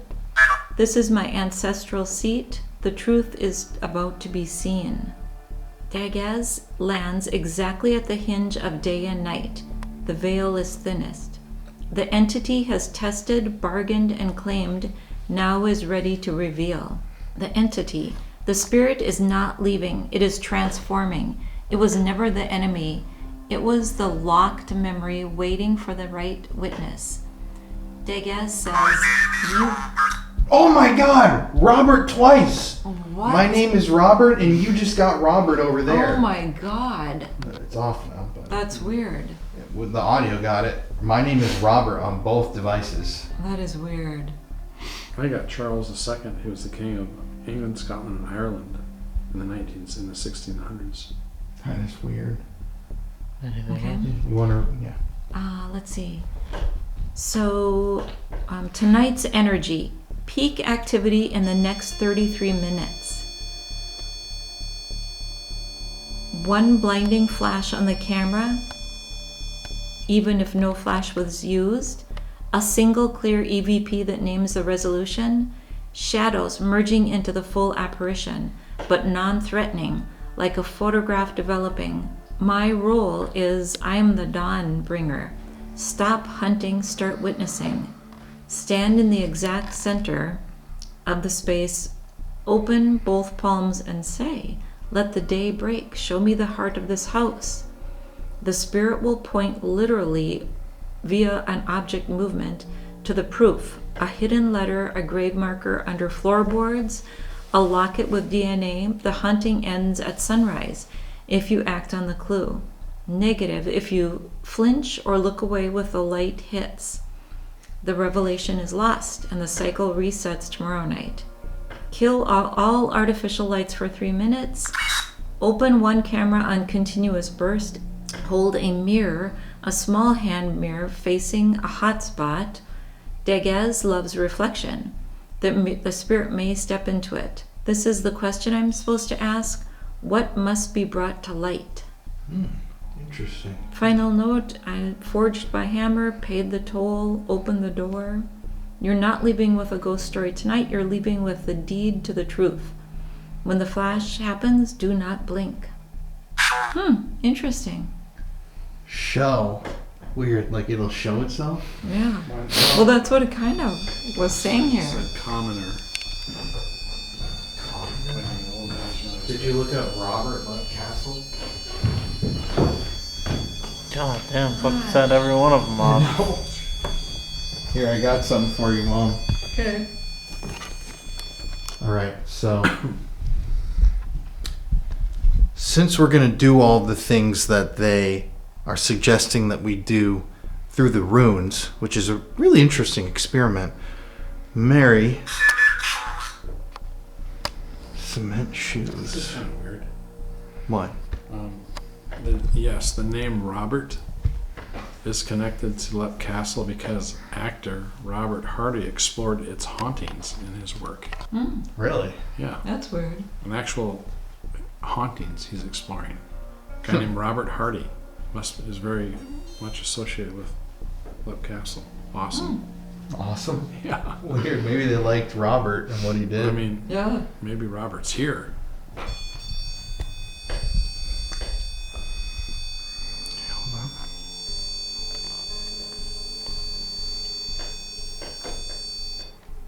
So for you, it said to say that thing and see if something moves. And then we turn off the artificial lights. We don't have any of those anyways. And you stare into a mirror for 3 minutes and try to see if you see anything. And what did you say? You also say, like... Hold a mirror, a small hand mirror facing the hot spot. Degas loves reflection. The spirit may step into it. Ask one question only. What must be brought to light? Dagaz, let the day break. Show me the heart of this house. Sacrifice. Who, Jeff? Wow. Cryptic. Cryptic. I think that's pretty interesting though. It is. Because It he is. passed away in 2017, but he was Same known. year that y'all were here last. Oh, That is weird. wow. That is weird. Robert Hardy is known for his 1996 appearance on the documentary Castle Ghosts of Ireland, which featured Leap Castle. He, in the documentary, explores the history and reported hauntings of Leap Castle. Maybe we got Robert here. 'Cause, I mean, this is his place. Give you a sign. That's what it says. Uh-huh. So we're gonna do Mary's thing now. Here. So, open both palms and say, Dagaz, let the day break. show me the heart of this house. Was I supposed to do something with the mirrors? You will after. Okay. Isn't it just pronounced Daga? In case you get roasted. It's Dagaz. Oh, Z. Oh, different. Dagaz, let the day break and show me the heart of the house. Do it one more time, but it's show me the heart of this house. Okay. Oh, Ooh. What is it? there's a loud knock That was right when you really said loud. the chant. Or a thump. Dagaz, let the day break, show me the heart of this house. Yep. Okay. And say it loud. Dagaz, let the day break and show me the heart of this house.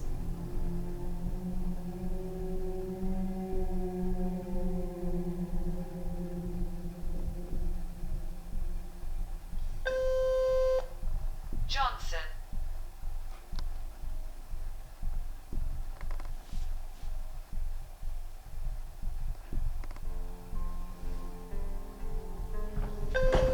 Now.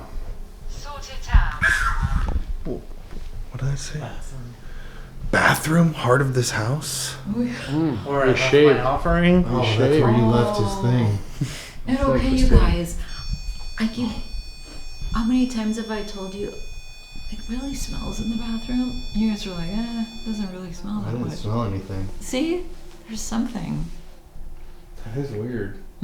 I didn't smell anything either. No, I That's didn't all smell you. anything. Yeah. You smelled it multiple times. Yes. I said closet on this device earlier, and the bathroom's new. Say that again? It said closet on this device earlier, and the bathroom's a new addition to the house. I mean, maybe that would have been the heart of the house back in the Could day. have been. I also want to point out it's weird because you kind of like said an extra word or kind of messed up the incantation a little bit the first time. But the first time when you actually said it with intention, there was that loud, it sounded like a bang upstairs, which could be pointing to we're directly underneath the bloody chapel. Right. Or we're close to it. Didn't she say it's above us? Yeah, it Yeah. is above us. Yeah, we're underneath the bloody chapel right now. So You were unique. Weirdo. You were capable and you were unique. It's like giving me fucking affirmations. wow. Nice. I'll take it.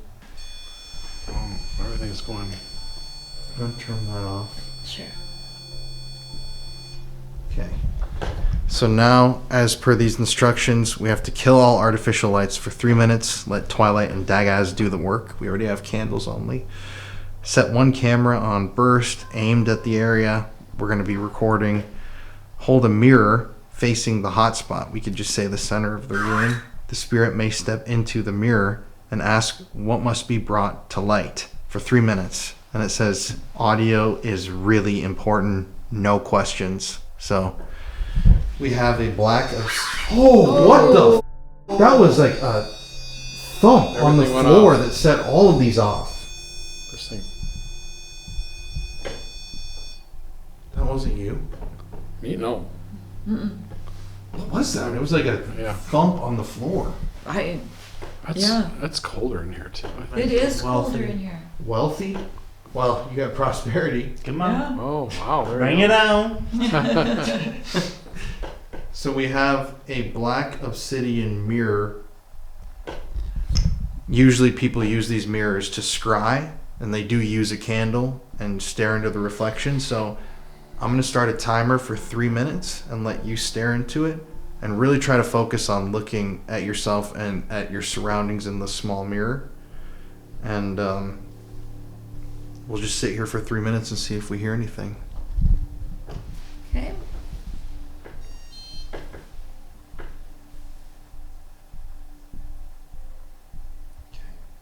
And you have to say, what must be brought to light? You ready? Set up? Whoa. Oh, that was It loud. goes underneath us. All right, I think so. All right. Can I turn this off? Sure. It's weird, right when we started it though, it's that aggressive. So we're actually going to do this. Connor had a great idea. we're going to run a DR60 audio recorder after she asks this and scries for 3 minutes. We're all going to stay completely silent, and we're going to see what happens. So I'm going to start the timer. I'm going to hit the record, and you say your line, and we'll go. Going to record. Timer. What must be brought to light?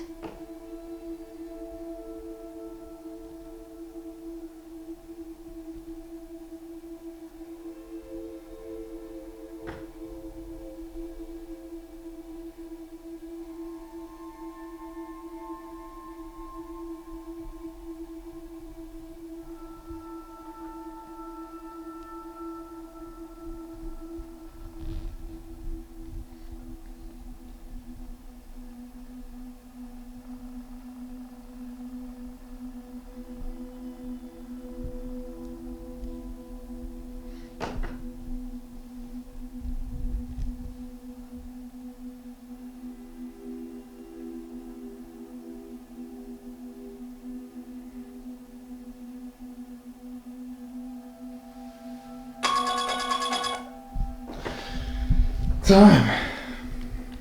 What'd you feel? You know, just I kept thinking that I felt something like strangely behind me, and then I'd kind of look and I would think, oh, okay, there's my reflection. And then I'd kind of go over and be like, why is my reflection over here? Almost like there's somebody kind of like moving around the table. I don't even know. It's so strange. But like I would catch just a little glimpse. I've never had that happen before. But just like there's something here. And I'm feeling a cool breeze on my face. Yeah. It's a cool breeze just all of a sudden? It's My cold. legs. It's cold. Yeah. Almost just, I don't know if it's a darker energy, but I don't know. Weird. Just Right. really weird. Should we listen?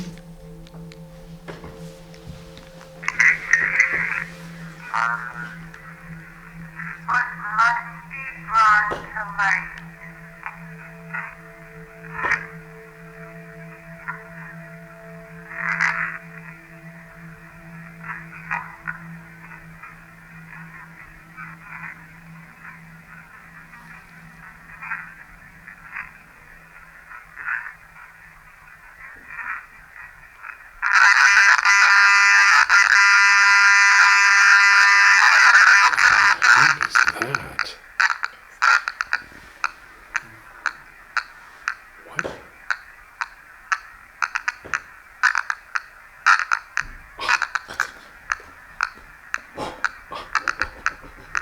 That's bizarre.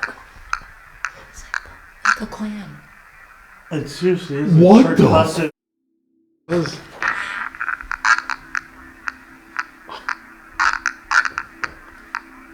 Like a marching. Yeah, it's like the Klansmen. It's really got a timing to it.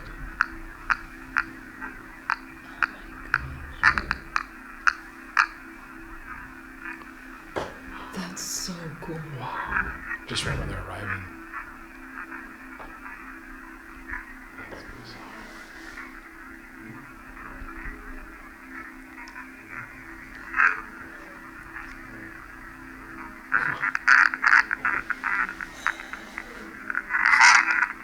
Honestly.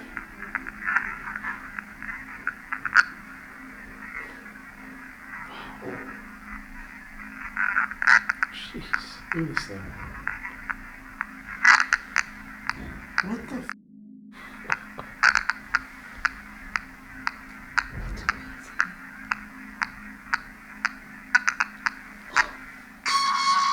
There's my alarm. Oh. What the hell? Oh my gosh. And then remember when she said that in this room, like they heard a lot of voices? Like Yes. he'd say, oh yeah, I just hear a Yeah. lot of voices in there. That kind of sounded like a lot of voices before the... Yes. Yeah. It's like a... You should ask him if that's like Yeah. like a traditional. Yeah. Right. Yeah. I mean, that is so. That's so... Just maybe have listen to it. Sounds like almost like a like wardrobe. Yeah. Yeah. Yeah. And the like a in the clan. middle of the thing. Right. That's like That one could of be the, a horn. Yeah. That was one of the weirdest things we've ever caught on EVP ever. 100%. I think Like a ghostly drum. It's so cool. very interesting to let him listen to it. And it kept going. Yeah. Yeah. It wasn't just like. And then you can clearly hear the alarm at the end, too. Yeah. Right. Like it wasn't the alarm. Oh, yeah. Oh, No. for sure. So cool. All right. Wow. Wow. We'll go down. Yeah. Okay. All right, guys. So we actually, as you probably saw, I don't know how this is going to be cut together and edited, but we just had our historical interview. So it's now about 2 a.m, and we're coming back to finish the Rune experiment. What's really interesting is we had a lot of words corroborated. For example, forced marriage came through on a device earlier, and that's essentially a major part of the Let Castle story. Was this could have been a dowry and a forced marriage. That's what the kind of belief is, the legend. We also had plantation come through, and we all were like, plantation? But there were tons of Irish individuals that were trafficked into slavery. So that could have been a tie to that as well. And then obviously when we went down to do the interview, we had just captured that, what sounds like marching band, battle drums, snare, which is one of the weirdest things we've ever captured, right after Mary did her Rune suggestion and activity, which was so strange. But it's time to finish it out. So Jeff, go ahead and draw a rune. So just, well, I think this is the one I'm looking at.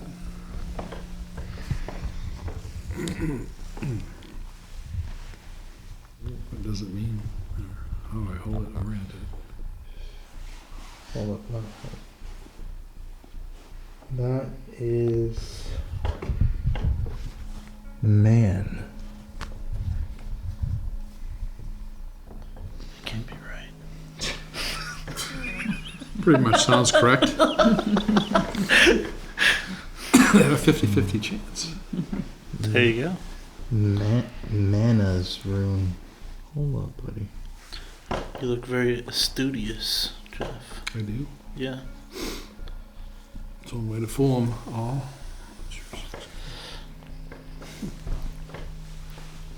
All right, here you go. Now you gotta read what you drew. The rune you just drew is Manas, the humanity rune. It is the self, the mirror, the mortal witness. Core meaning of Manas, human connection, divine and the mortal, balance of ego and spirit. The investigator becomes the investigated. I am forced to pay the debt. This is my blood on my breaks. That makes sense. Oh, Manas. Now look in the mirror. The answer is you. In the context of your ghost hunting tonight, the haunting just turned the camera on you. Manas says the spirit is not the mystery. Your relationship to it is. The entity, it is your ancestor, your echo, or your unresolved self. The guardian was never external. It is tied to your bloodline, your past life, or your unhealed wound. Manas reveals the ghost is wearing your face. Tonight's energy. But why, it says on the device. Tonight's energy, your name spoken in EVP, not the homeowners. Reflection showing two figures when you're alone. Sudden memory flashes of a life event you've never lived but feels familiar. Your role. You are no longer the hunter. You are the key. Stand before a mirror or a phone screen in selfie mode. Manas, show me the bond. What part of me walks here? Outcome potentials. Positive. Self-revelation equals a release. Name the wound. A family secret you carry. A death you fear. A promise broken. The spirit merges or departs. The haunting ends because you integrated. Negative. If you do not deny the connection, this isn't about me. Manas inverts. The spirit attaches permanently, following you home as unfinished karma. Damn, just getting possessed That's tonight. a scary one. We all got kind of like positive ones. Just like, got, like, a you're really- gonna get possessed. What's this lifelong attachment BS? Immediate actions. Ghost hunting protocol with Manas. 1. Mirror ritual now. Darken the room. Light one candle between you and the mirror. Stare into your own eyes for 3 minutes. Ask, who are you to me? The face will change. Record it. 2. Bloodline trigger. Write your full name plus birth date on paper. Fold toward you 3 times, place under the candle. And then 3. EVP session. 1 question. How are we related? Play back immediately. The answer will be personal. Closing integration. When the candle gutters, blow it toward the mirror. Say, I see you. Smash the mirror safely outside. Or delete the selfie video. Break the reflection to break the loop. Do you know you read things so monotone? I don't There was really no care. drama in that. You're like, look at the mirror, smash it, and then afterwards, just take a look at the mirror. And then you're gonna do this, and it means How come you just scary do that demons. with me? Because that's just you. It's funny as hell. Okay, we're not going to do this anyway, are we? No, we gotta. That's Yeah, really we have to. interesting.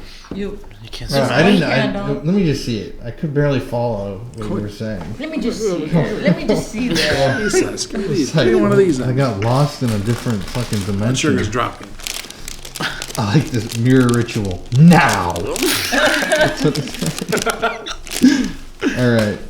So what you got to do for this mirror ritual, and I think this is interesting, we got to blow out all the candles. Then it's saying here you could use a phone as a mirror. Which rule? So we'll have you use a phone and record it. And you're supposed to then light one candle between you and the mirror and ask, who are you to me? And interestingly, Where's the lighter? hold up, we're not there yet. Dead. Damn, Turn it Jeff. off.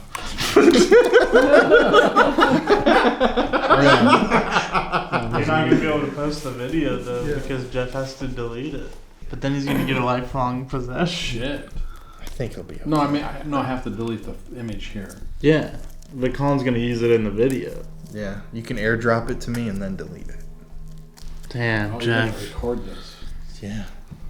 You're Not just gonna deleting. record me staring at myself and then. Yeah. it's No, gonna you're be gonna really record interesting. yourself and then you're gonna send it to Colin, then delete the video off your phone Oh, it's really dark. and hope It's really dark. that that keeps you from having a lifelong possession. But we still Oh. need the content, so. I got you. Is this too dark? But you're gonna have a candle in between you and the. Well, and the phone?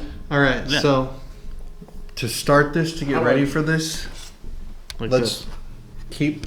Okay, so yeah, keep that. To start this, we gotta, you and I, blow out all the candles. And do you know where the lighter's at before you blow up? Yep, it's right here. Keep your candle on for now, though. Yeah, I will.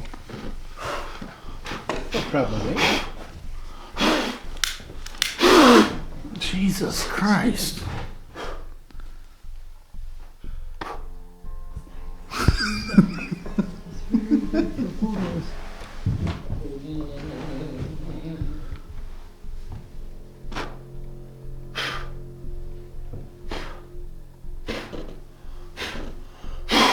Jesus Christ, come on. Someone give me a light over here.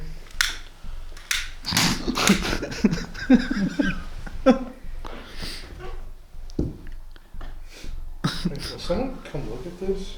What is it? Bring a camera and a light over Here, can you get What the hell? Oh, here. I mean, genuinely, this is really weird. Well, maybe you record it. What's just the map? What the fuck? Wait, hold up. Should film this. How did this happen when I was walking by? Do you see this? Oh my god. Look at this. Both of y'all are about to fall. No, but isn't this weird? My insulin cord got, like, look at this. Like, how did it get locked around that? Oh, that's weird. Isn't that really, like, actually That is bizarre weird, as yeah. hell? Show that with the light, because look it. You literally can't get it. It's connected to me. Like, what sense does that make? Now, I know what you have to do, but I'm trying to say, like, how did that happen when I was just walking by? It's so Like, how does... How's that physically possible? No clue. That is so weird. Genuinely, how is that possible? Like, I'm a little bit mind blown right now. Like, I was just walking by and this got wrapped. It's connected to my body and to my pump, which has been in my pocket the whole time. I really don't understand that. Like, you can't... I mean, can you film it close up so you can really see it? Yeah, show that.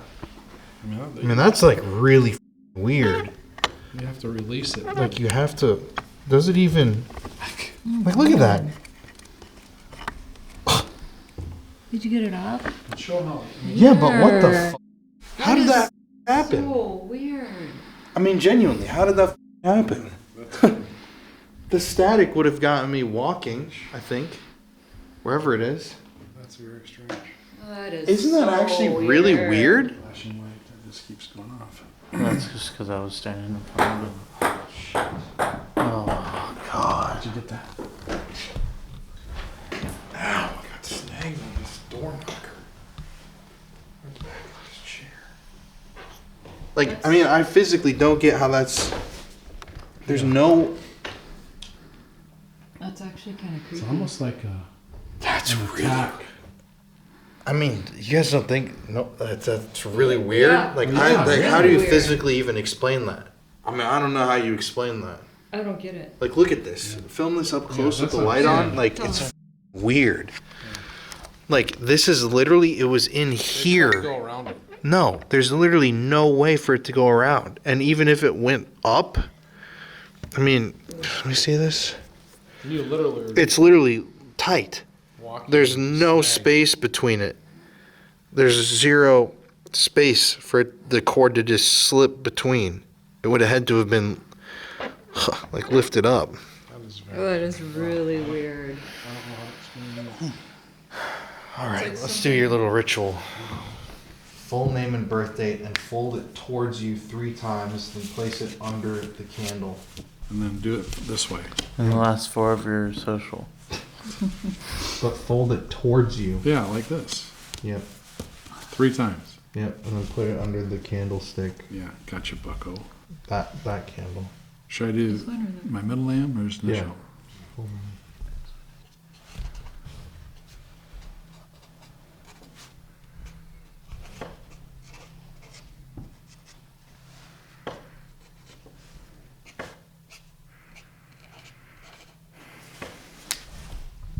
Fold it 3 times.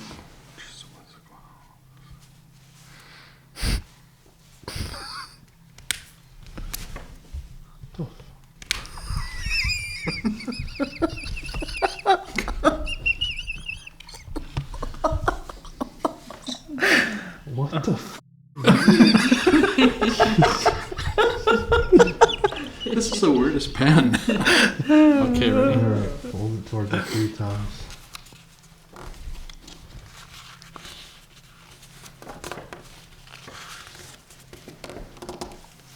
Now put it under the candle.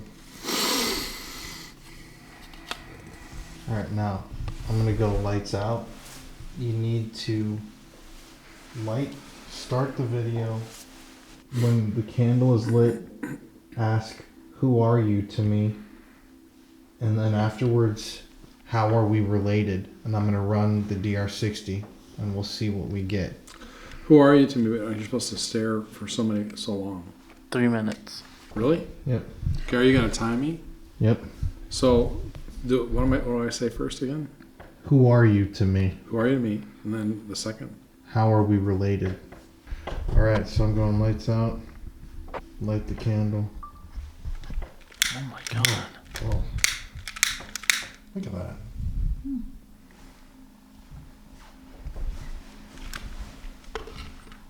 So now record on your phone. It is recording.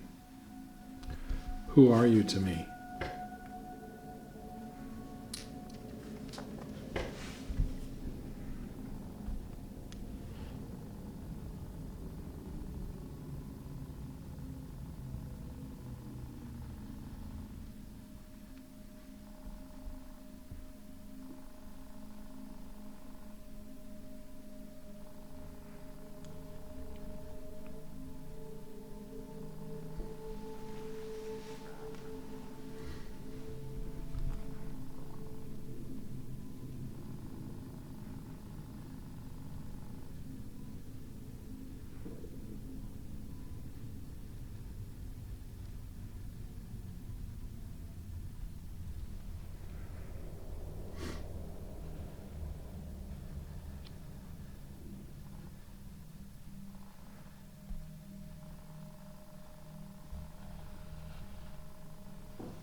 you see your face change? I did actually. Alright, now let's do the EVP. Now ask, now that you've summoned it, how are we related? I'm going to press record. Do I start video though? Recording? No. Okay, I'm going to start recording. Wait. What did I say? How are we related? How are we related?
Look at how weird you look with the shadow. It makes you look like you have really angry eyebrows. Like a super villain mask. Oh my god.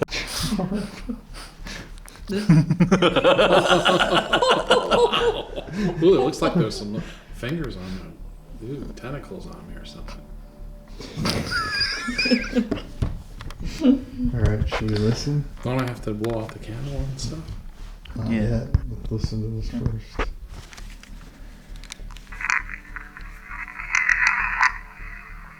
How are we related?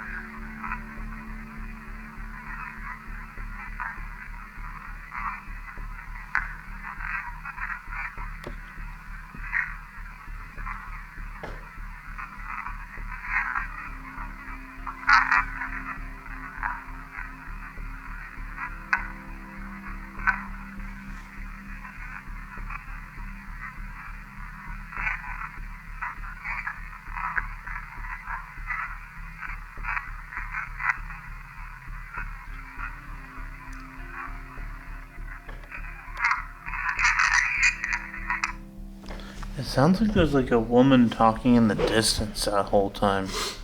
I couldn't really understand. Me either. I have to re-listen to it. Yeah. That was interesting though. Mm-hmm. Can we see your video? Let's see if your face changed at all. Let him blow out his candle first. Yeah. Hold up.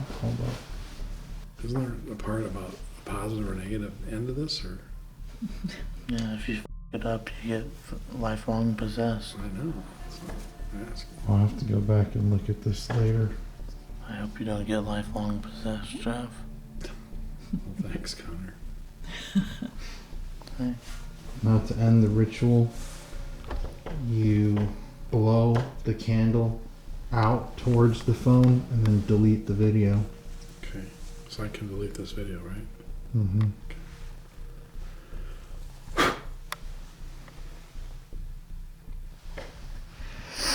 All right, we're gonna move to a different room. Well, what does the end mean, though? What was the positive and negative thing again? Think you're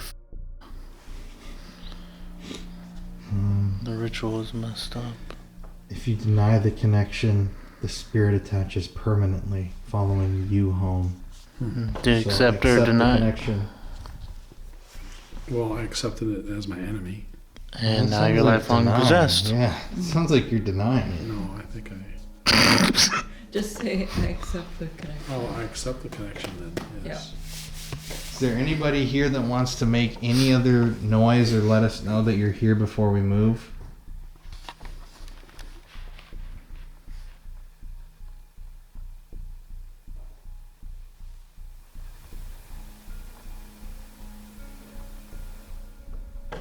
There was a movement over there. It was. Are you over there?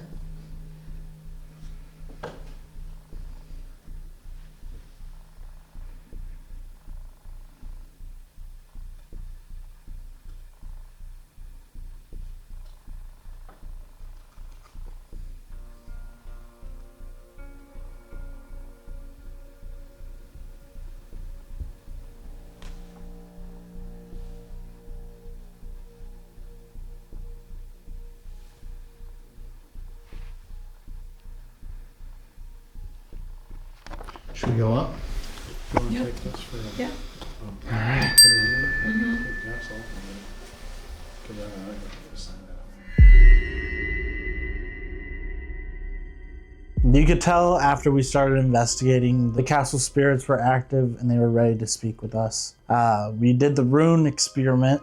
I thought that was super cool. We did the fairy tree earlier in that day, and I had wished and prayed for prosperity and happiness. And then later on in that night, we do the Rune experiment, and I got the prosperity rune. So I thought that was a really cool correlation. We'd never done it before, so we're not saying that we know exactly what we're doing, but I feel like most of it's just about intention. And so those are the intentions I'm putting out in the world, and that's what I'm getting back towards me. So I thought it was really cool to see how that correlated also with the castle that we were in. So, as you can see in that footage, things were getting really interesting really quickly. Now, I know some people are not going to like the runes, and there's going to be people that say we're using them the wrong way. Once again, this is just a personal journey, and these are our experiments. They don't have to be yours. They're what we were doing, and we did it in our own way. And to be honest with you, I really enjoyed it. I thought that what we did stirred something up, and it encouraged us to investigate in almost a different mindset and to try different things and bring new methods in. That DR60 was crazy as hell. It was literally like a marching drum, like a war drum. I've never heard something like that in my life. It was so unbelievably weird. And it actually came through as we followed along with this proposed ritual using the rune reading. So it was really weird. We actually ended up showing Sean the clip, and what he told us was really interesting.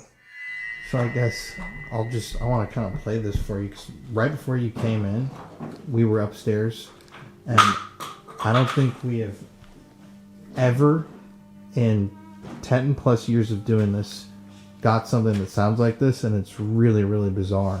So I kind of want to just see what you think of this. This is our voice recorder. This is what we just heard.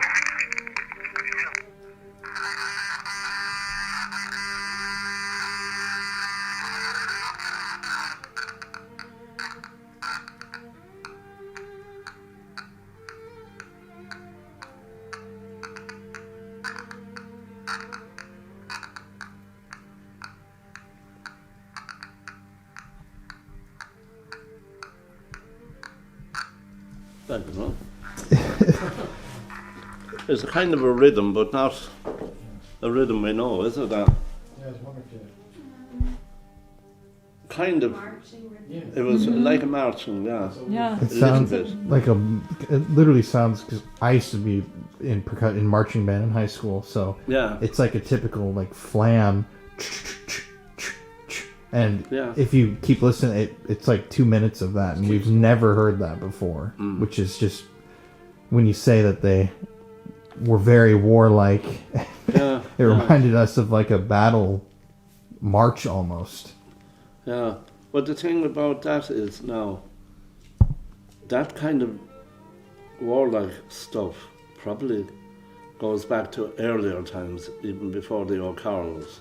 Well, one of the things was, especially in battle, going into battle and that, yeah, music was huge, but it was frightening music. They had these massive horns, war horns, that they used, blasting the most ferocious noise. Well, first and foremost, they had that, but they actually sent women and babes in arm out in front. And then they had these war horns, and then the troops or whatever behind that. And that continued until the time of St. Colin was in Iona.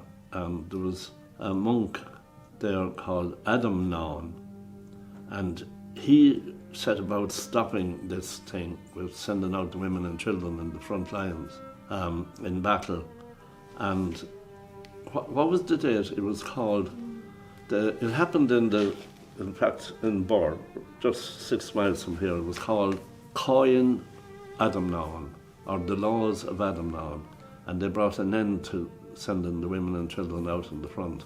What was the date of that?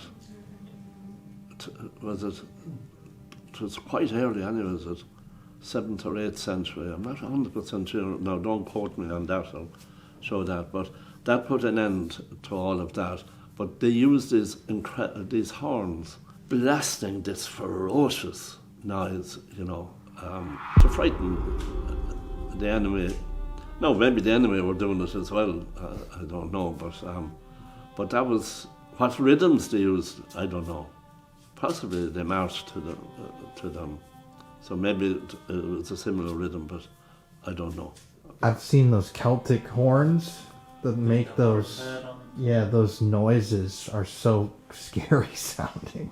I've seen videos of people recreating those marches with those.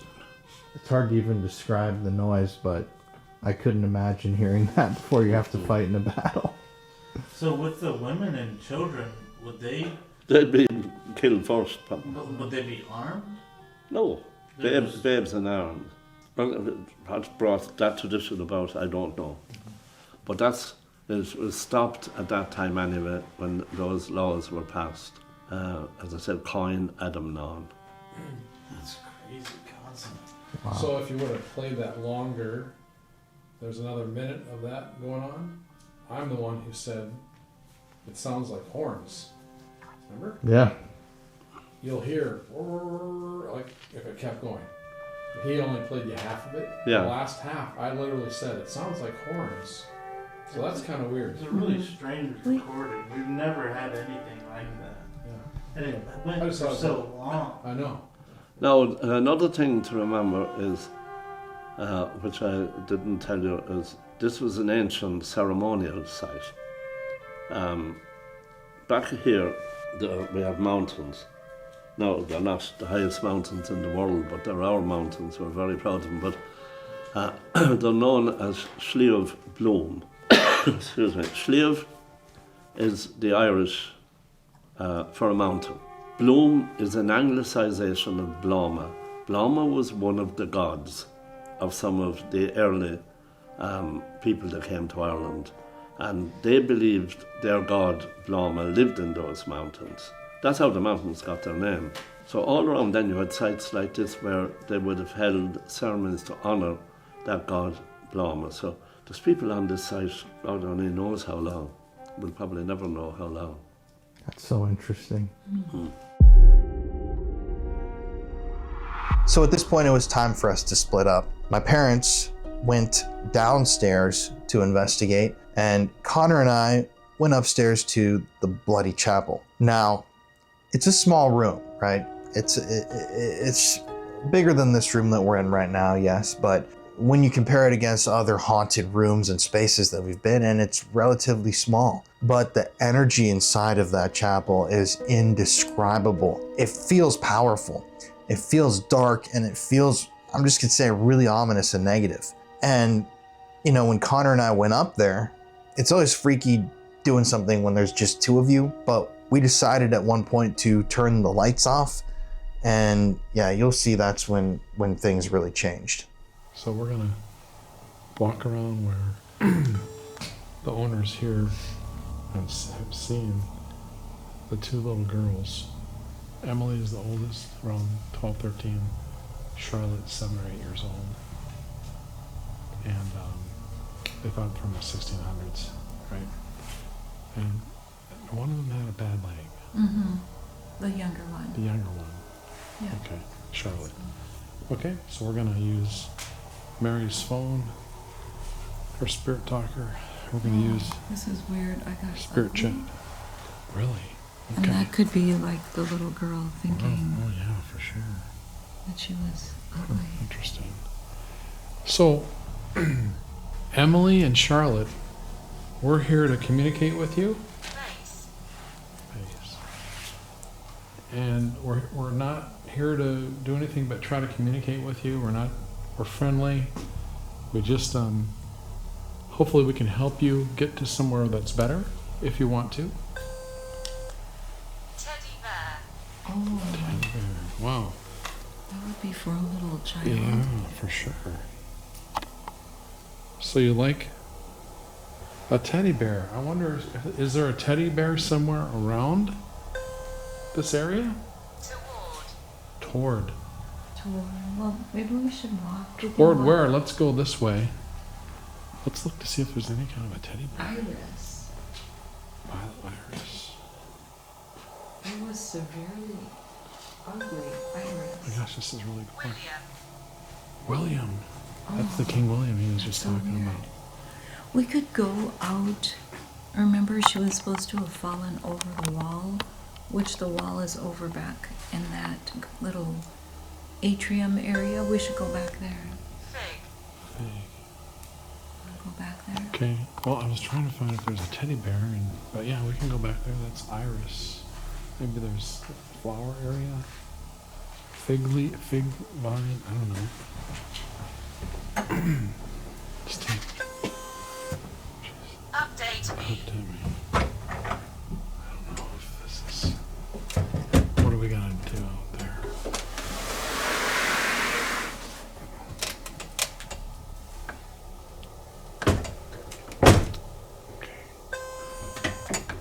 Lead. Can you get that open? It says lead. Can you? Okay, I will read here. I don't know if this is the best. It doesn't seem like it's opening, Mary. It's just Keep looking. Keep looking. I think they want to just keep looking in here. Do you want to show me where you guys are at? Beware. Where? Can you Your make a phone? noise so we know if you're here with us? We'd like to play with you. Old tabs. I am Graham. Only brown I know is your stalker. David. Can you make a noise?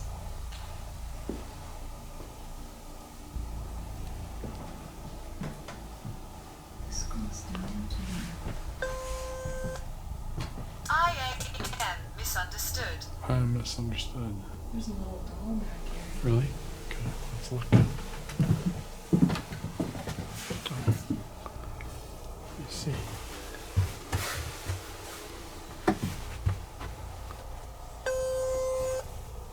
I don't like it. I misunderstood. I don't like it. I don't know. This is like a dark corridor back here. Well, that's the going upstairs. It's just a little. Climbing stairs. Oh my gosh, that's Climbing weird. stairs. That leads up to where we were before. Climbing stairs after I just asked what this was. Of course, these stairs. Okay. Healer. Healer. Wow. Are we close to you? Another doll here. Mm-hmm. Where do you guys like to play? Go carefully. Okay. They said they run back and Yeah. forth here. Through here? Can you give us and show yourself? Can you touch us? Emily? We know that people have been touched here. Mission.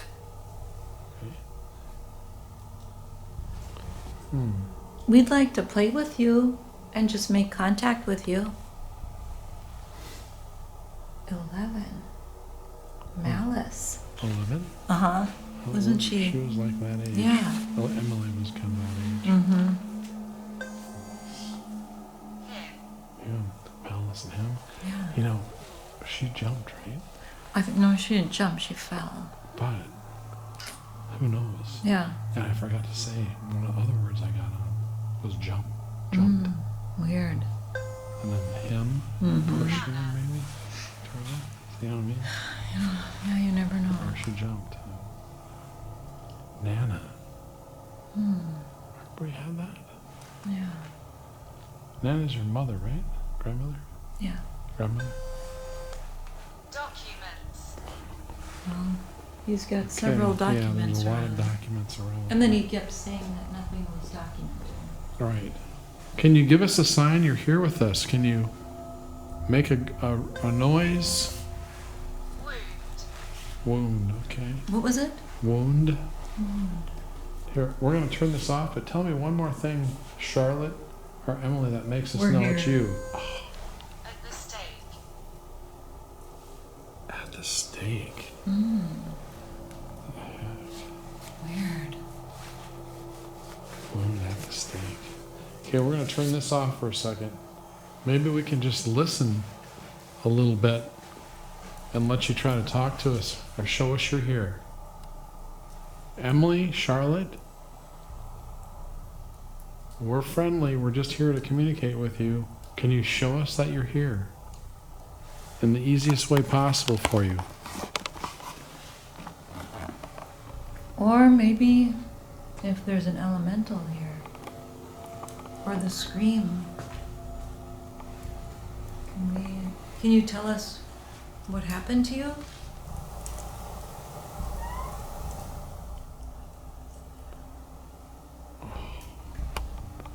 Is that the cat? What the heck was that? I don't know what that was. What? I don't think the cat's in here. What the heck What was that? was that?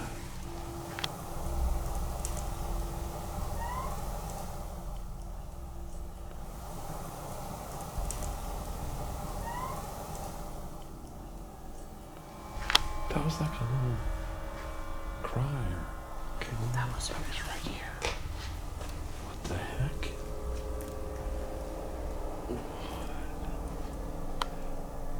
Was that you, Emily or Charlotte? Can you do that again for us?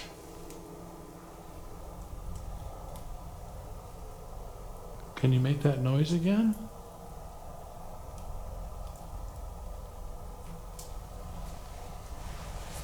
That was really strange. Wow, that's really going to be, I think that should be pretty loud. Yeah. We're not going to be coming back here, and we just really wanted to make sure that you're okay. We'd like to talk to you or see you. Was that you? Can you do that, make that noise again? Or you want to play? Or maybe the woman is here that likes to appear to people. Can you let us know that you're here?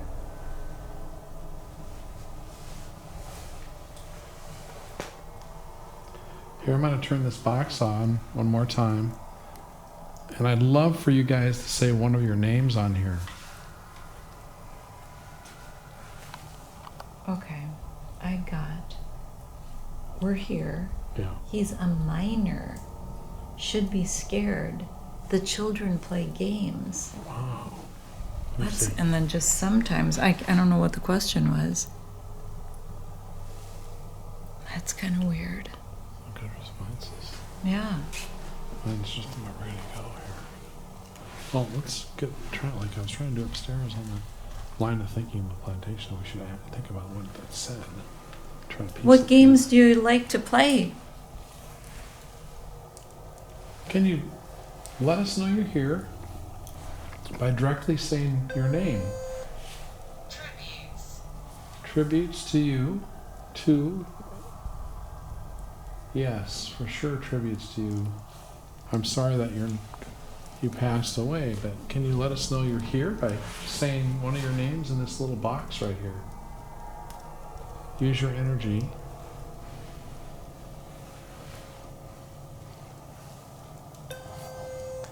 Done. Okay. When you say done, have you said your name somehow? How do we know that you are here? Key. Key.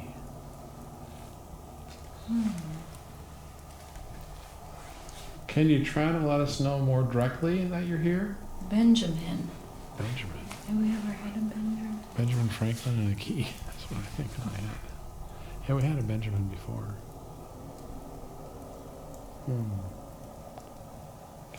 Tributes like an obituaries. That's the key. Do we have any other devices? We're gonna do DR60. Maybe we should do that. Okay, because they might get done here. Okay, Emily and Charlotte, one more time, and I'm gonna turn this off. Can you tell me your name in this box? It's kind of fun. You can hear your name being said before I turn it off.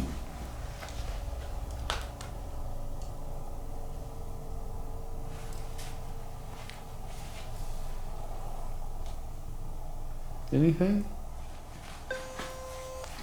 11. Oh, That's weird. 'Cause you got 11, Mary. I think we're talking Emily. And then I got altar. Well, there would have been altar. We both got 11 though. Yeah. So I think that's your way of telling us that you're here. So we're gonna go to a different box. Okay? We gotta.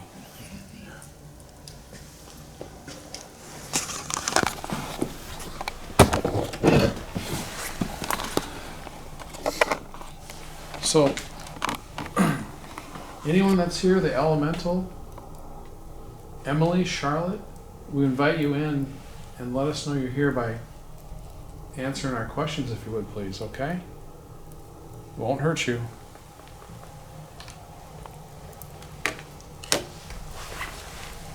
Can you tell us what your name is?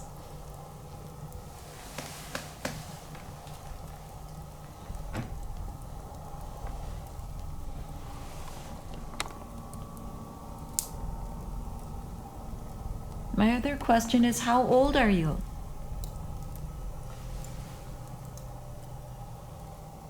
Is the elemental here? And if so, say your name.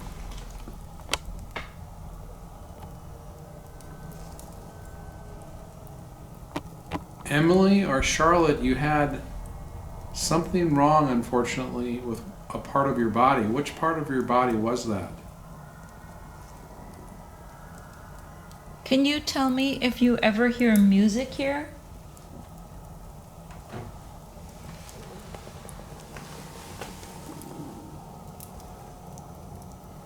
Whoever's here, you live here. What is the name of this place?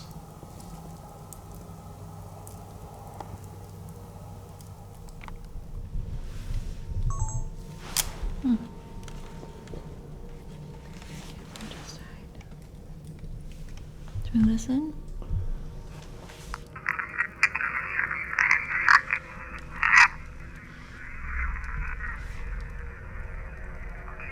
Tell us what your name is.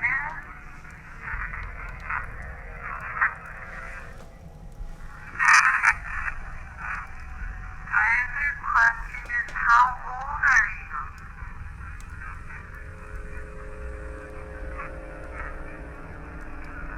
Is the elemental here? And if so, say your name.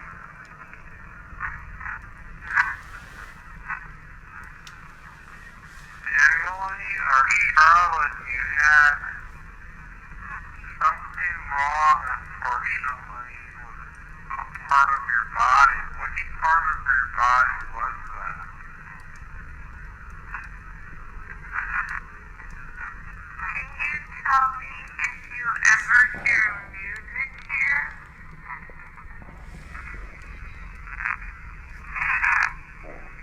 Said music.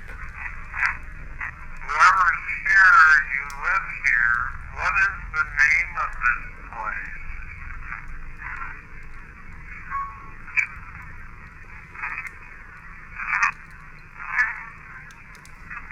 Kind of said up castle.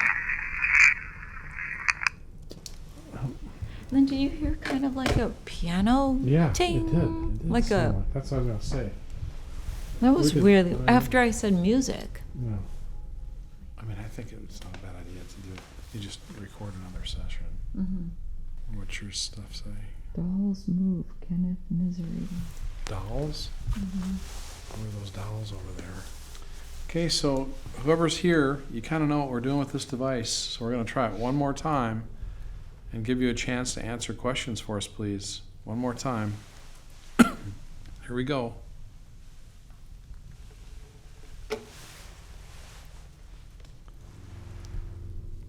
I really want to speak with Emily and Charlotte. So either one of you, can you just say your name and this device clearly, please?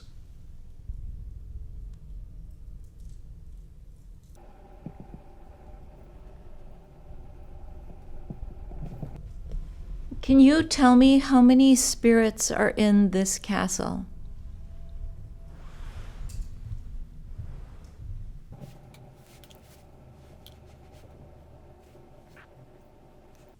What is the name of this castle where you apparently like it or you live at?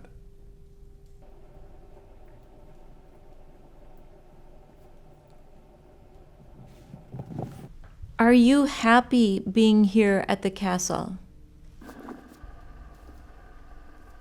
Can you please just tell us the country that you're living in here?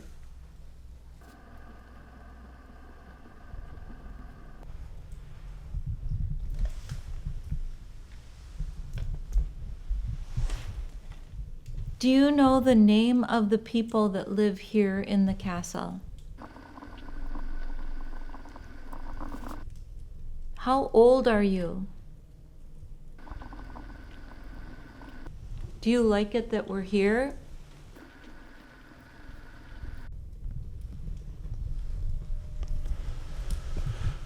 Some say that there is a entity they call the elemental. Is the elemental good or evil?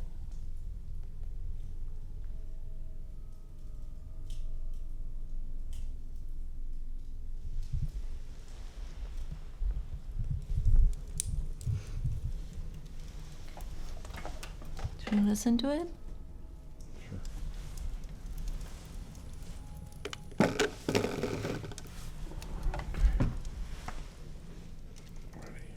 Ready?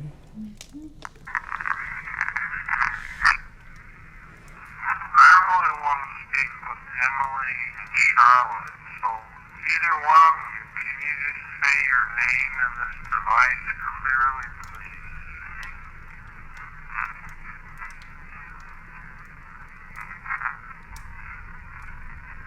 Can you tell me how many spirits are in this castle?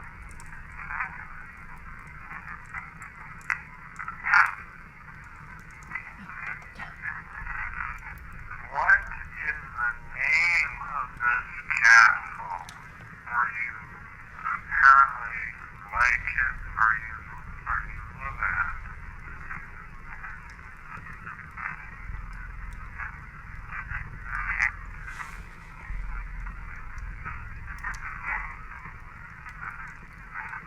Are you happy being here at the castle?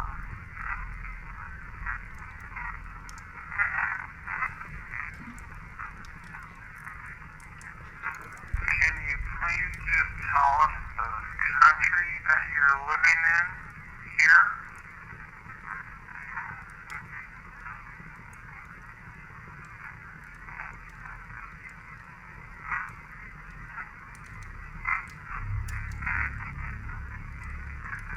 Do you know the name of the people that live here in the castle?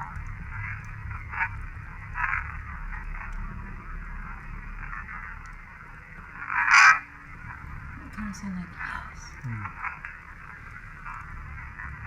How old are you? 11. You like it that we're here?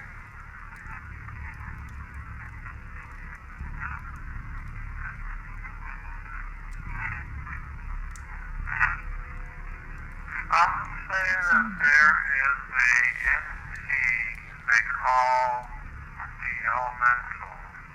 Is the elemental good or evil?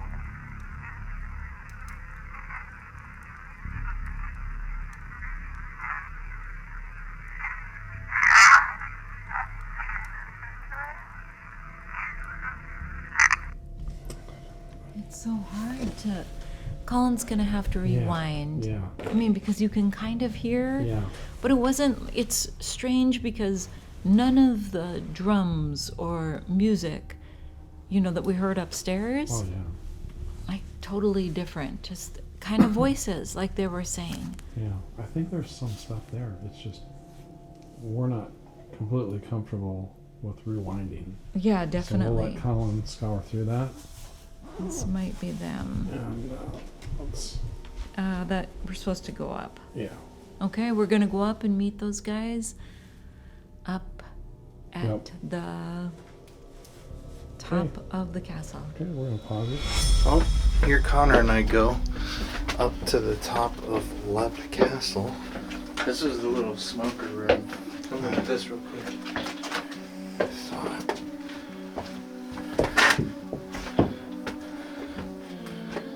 Eerie little area. It really is. Alright, the door to terror.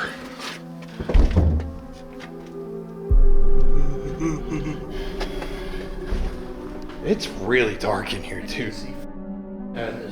So right now, guys, we are in the bloody chapel here in Lep Castle. It's just Connor and I. We've decided to split up. My parents are on the first floor of the castle and we are up top.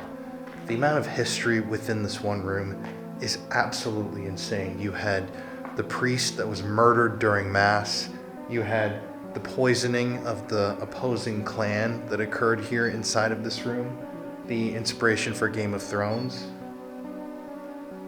You had over 150, upwards of potentially 200 murders occurring right over there because of the oubliette, the famous execution chute that is here in this room. And if there is a negative battery or energy that would be causing this haunting of this castle, it would be what happened right here in this very room, this extremely negative feeling. It feels creepy in here. Room. Also, the elemental has been seen in this room many times, and that is a spirit that really freaks me out. But Connor and I are here in the complete darkness. It may look bright because of the IR light. Oh shit! That's a motion sensor light. I know, but I'm way over here. It's pointed at this wall. Oh, see, look it. It's not me. That's way over there.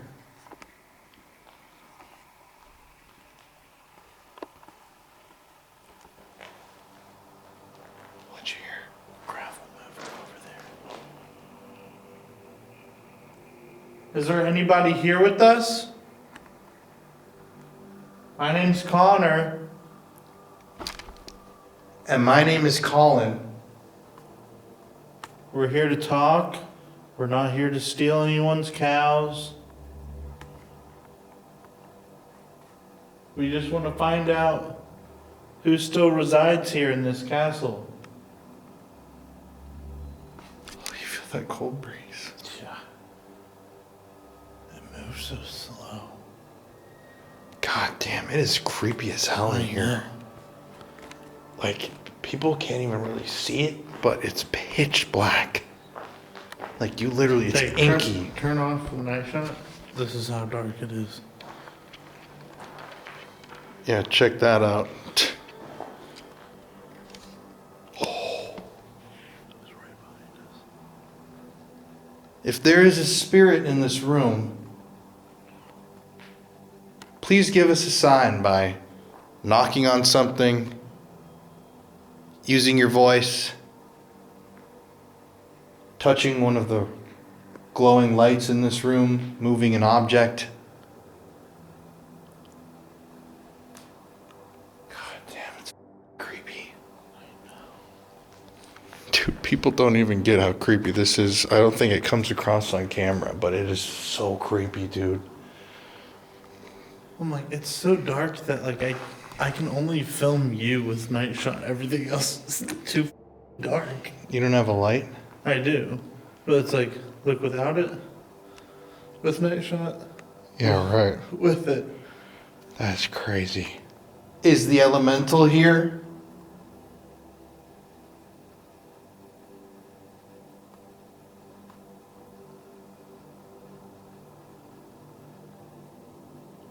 I just feel like there's people. I was like, just about to say people in each one of these little alcoves. I know. Can you do that again? Oh, the other one. Dude. Each of the alcoves. I know. Can you do that with another one? Movement over here. How about with the one over by the oubliette? Are you by the oubliette?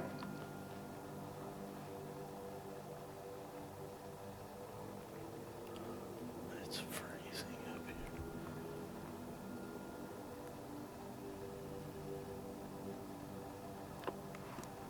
It just feels like any second something is I about to know. happen. Let's go over to the oubliette.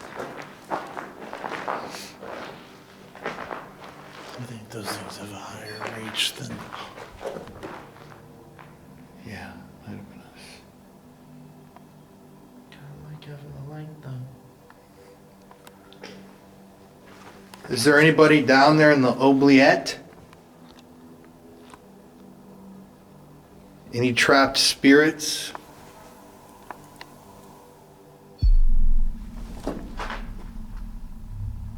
Did that sound like it came from?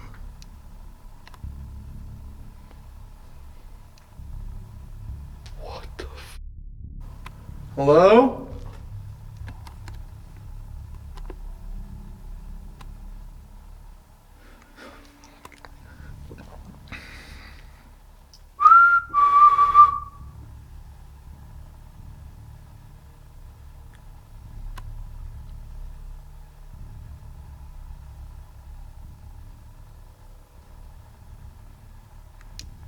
Dude, I'm just imagining a hand. Fucking crawling out. I know. I don't like that, dude. Oh my god, that scared me.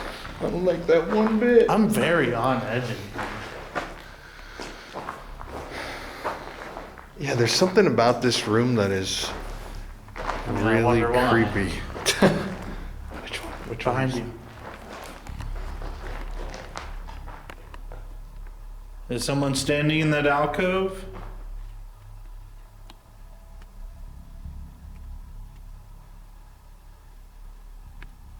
Emily? Charlotte? Is that you?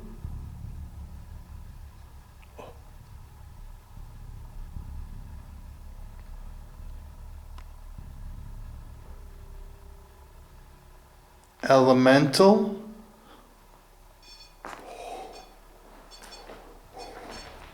Oh!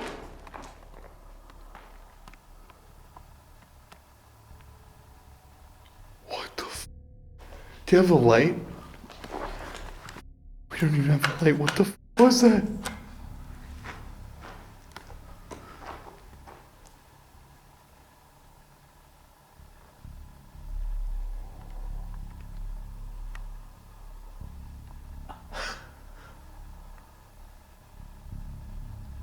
Hello?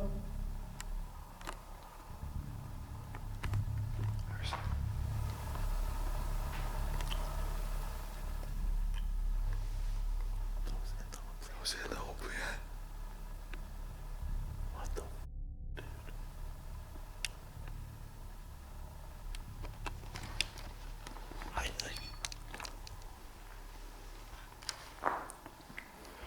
Remember, what did my rune say? What was mine again? Thor? I gotta stand my ground. What was yours? Be respectful. Alright. Hey, you can do your own thing, man. He's not with me. Elemental or other angry spirits in this room? Wait. Sounds like someone walking up the stairs.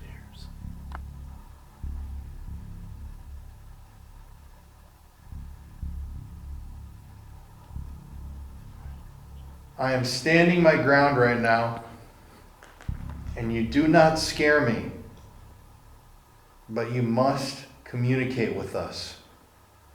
We are coming with respect, and we are coming seeking knowledge. So can you show us that you are here? Oh, we didn't move.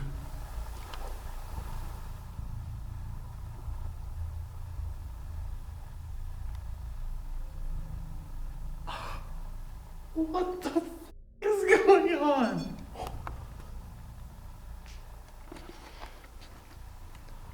So you're here. We come seeking answers and truth. Can you move something in this room to show us that you're real so that we can begin communicating?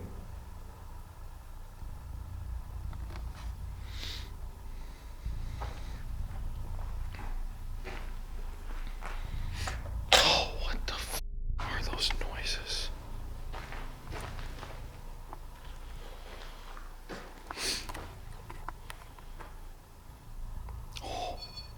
Oh.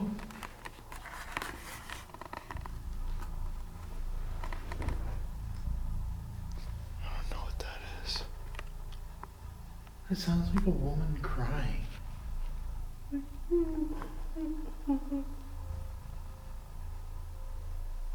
Look, let's do this real quick. The moment we stopped,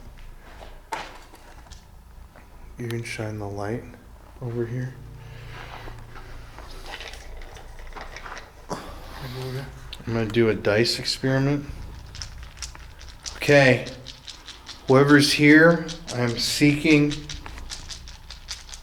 an answer.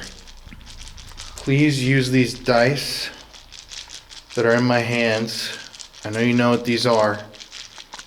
And spell out your name.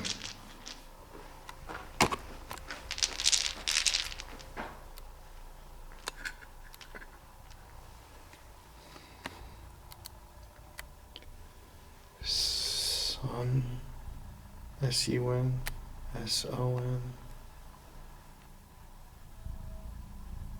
What the fuck is that? Now, weirdly enough, during the interview, didn't he say they used to worship Blam, the goddess or the god? Blam? I don't know how to spell it. Maybe it was spelled with a U. Blam. We got it though. Is this the old god blown?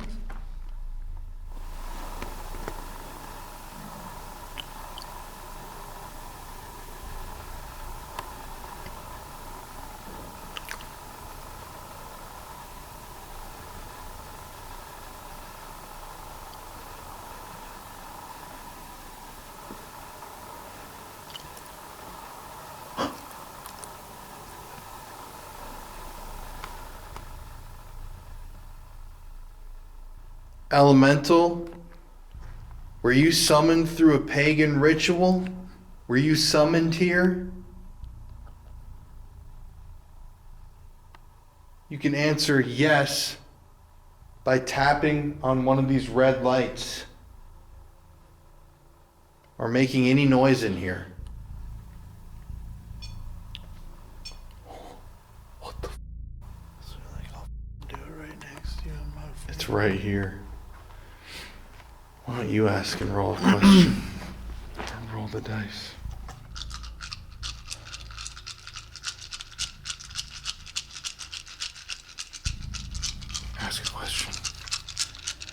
Can you tell me who's here with us right now?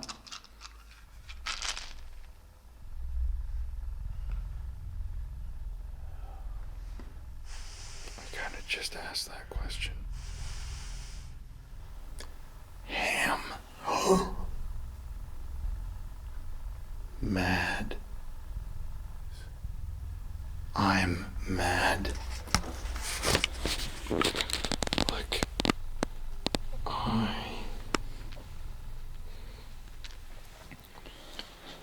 mad.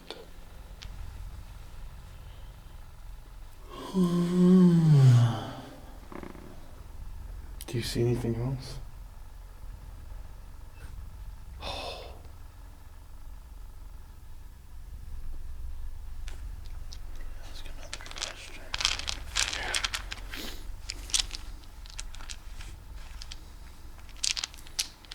What the f?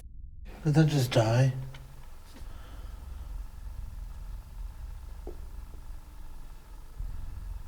Bro.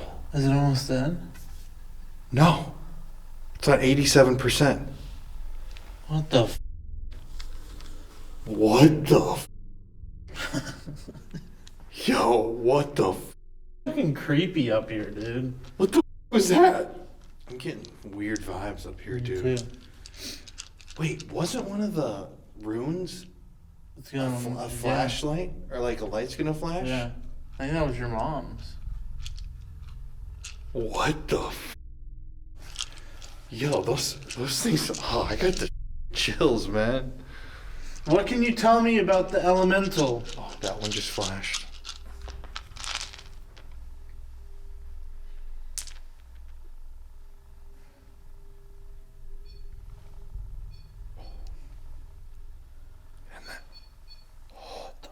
And that squeak. Metal squeak. Gas. Here's what's on my mind. Oh no, I don't see anything. I see Gaia, a pagan goddess. Gaia. Oh. I see house. HOUS. There you go. I see dab. I see dag. Sag. Ho. Oh. Ha. He. His. Ice. It actually spelled out His. His home. His house.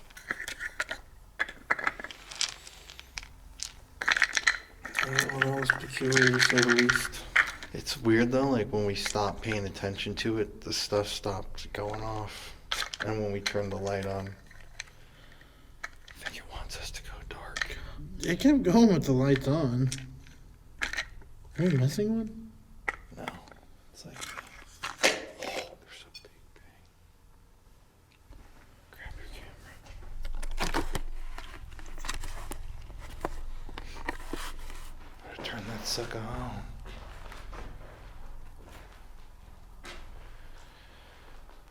Where are you in this room?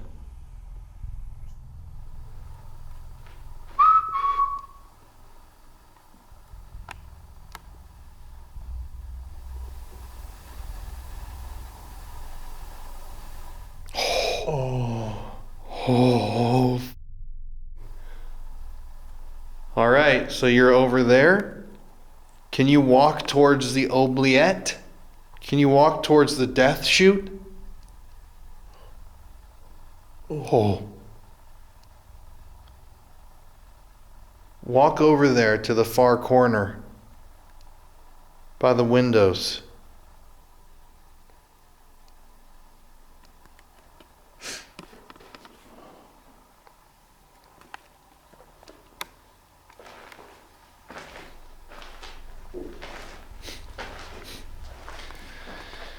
Can you knock this piece of wood off of this shelf? I set it up to make it easy for you to knock off.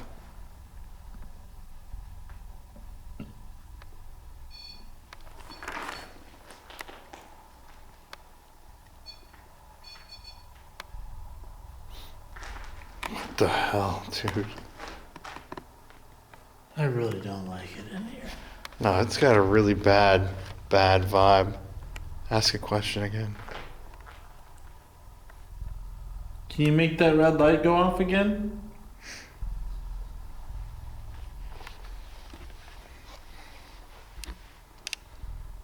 Or the white light over there in the corner? Right when I was filming it. Yeah, now that you're over here, push this wood off, would you?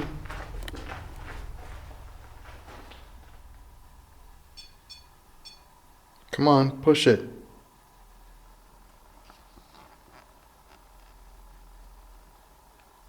Movement. Behind you. Movement behind you. Oh, great. Hey. Once again, I'm attempting to communicate with the elemental. Is it here? The thing. I'm telling you, dude, when you read stories about that thing, it is creepy. It's like a rotting skeleton that like attacks people. Stop. You're scared. Scratches, tries to kill them. It's like a pagan. Stop, dude. I'm serious. It's in here right now. I'm like, if we get caught up here, we're gonna have to sprint down those stairs and we don't have a light on us.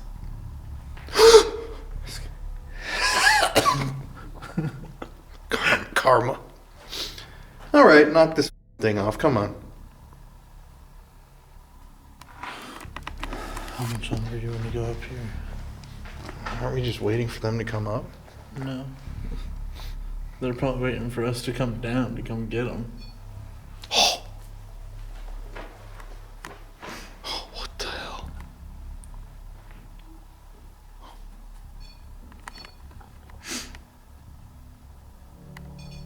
Oh.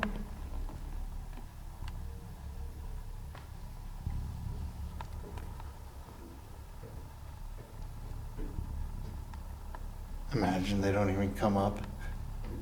I'd shit my pants. Oh. Hello. Oh no, it's elemental. Elementals here. Did you guys get anything? You know, we just some names on the equipment and But we got a 11. A squeal, like a little squeak. Didn't I say make a noise or on a? On the Pretty hot. DR60? No, just we can hear with our ears. Really? Let's do this Estus. What about you guys? Yeah. A lot of, it's very, very actually creepy in here. Really? Wow. Yeah, it's really creepy. We've been in here with the lights out. Oh my god. We did the dice and it said Oh. Blum or whatever. Like he said that was the god they worshipped here. Oh, that's Really? weird. Yeah. Like Blum? Yeah, they That's spelled it weird. out. And then a bunch of noises. One sounded like a rock that was tossed or like Really? something. And then the REM pod's going off, bunch of noises. And then this motion light by the oubliette keeps going off by itself. Oh my god. Creepy.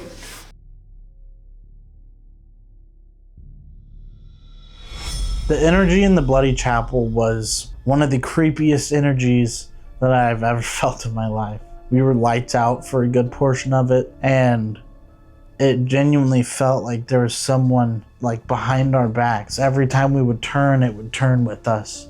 Every time we were looking at something, it was behind us. I don't know necessarily what that would mean or who that would be, because we also know that there was over 200 bodies found in that oubliette, which is terrifying.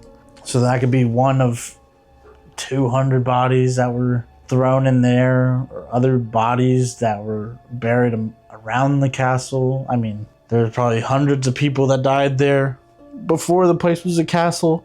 I mean, the vibe of that Bloody Chapel was bloody terrifying. Hey everybody, it's Colin here. Thank you for joining us this week for another episode of the Paranormal Files. As you probably know, on this channel, we give away a gift bag every single week to one lucky viewer of the show. This week, to enter the contest to win the gift bag, it's extremely simple. You just have to hit the like button, so like this video, and comment the word spooky in the comments section below. I don't really care what you say, just use the word in the comment. I'm gonna give y'all 10 seconds to do this now. 10, 9, 8, 7, 6, 5, 4, 3, 2, 1. You can comment as many times as you'd like. I encourage everybody actually to leave more than one comment. Thank you guys for watching. Thank you for joining us tonight. And now let's get back to the video.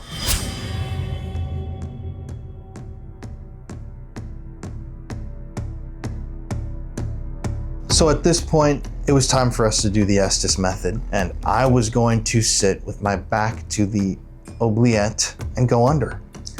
I've been doing this for 10 years, but I still get scared and I get freaked. You know, I'm a really jumpy person. If I feel a ghost grab my shoulder, I'm gonna jump. But when you sit with your back to the oubliette, a notorious chute where hundreds of people have been pushed to their agonizing deaths, and you imagine how bad the energy has to be down there. All I could think about was a pair of ghostly hands, or maybe 20 or 30 of them from the victims, grabbing me and pulling me backwards down the chute. It would have been good for the video, but probably bad for me if I fell backwards on my head onto a stone floor or spikes or whatever the hell's down there. But yeah, we decided to push it to the next level, and we dived in. All right, guys. So right now, to end our evening at Leb Castle, it's about 3:30 in the morning. We've got the whole room booby-trapped still with devices, but I'm gonna do an Estus with my back to the oubliette, which is a very, very creepy concept to me, but nonetheless, I'm just gonna do this. I keep thinking of a skeletal arm grabbing me from behind. What you should be worried about is a regular human arm pushing you back. Oh man. A very disgruntled employee. True. I'm gonna take over the Paranormal Files. I don't wanna. Yeah, no. It's too much work. All right. Is there any spirits here with us right now?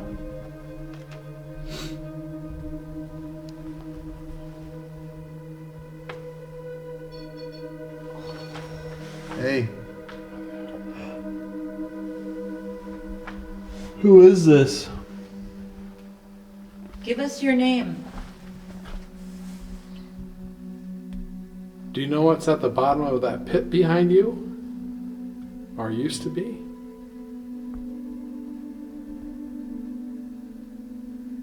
Death.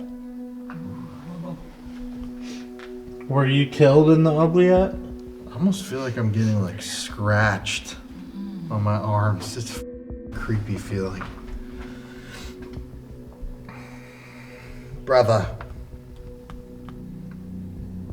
Is this the bishop that was killed by his brother? Maybe not bishop, I don't know the name for him. Jeff.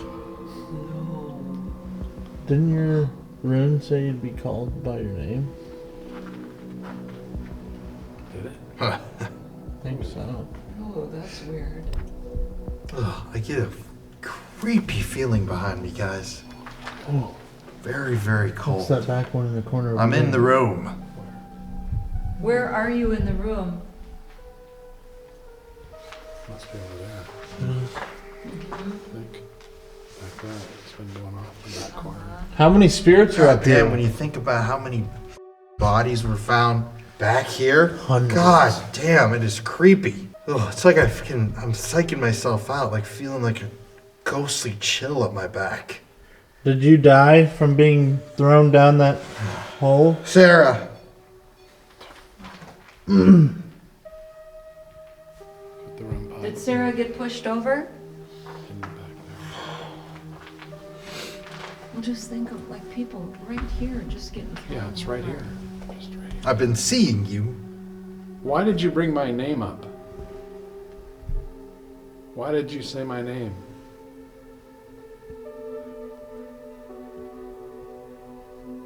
Look to the right. And again, death. Is that the elemental over here in the room with us? Vincent Price. What do you want from us? Absolutely nothing. You just want us out of here? Are you trying to hurt somebody?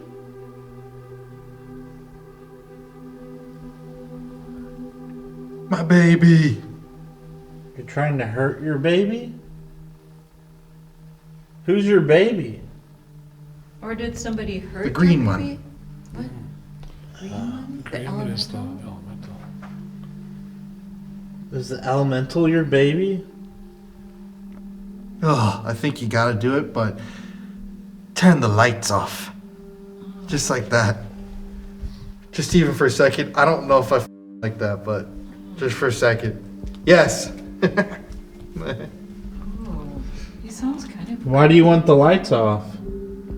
I'm getting a weird psychic vision of like a barrel. I don't know what that would have anything to do with anything. What's in the barrel? Chicken! Chicken's in the barrel?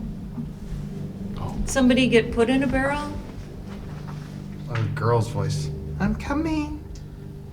Are you one of the little girls?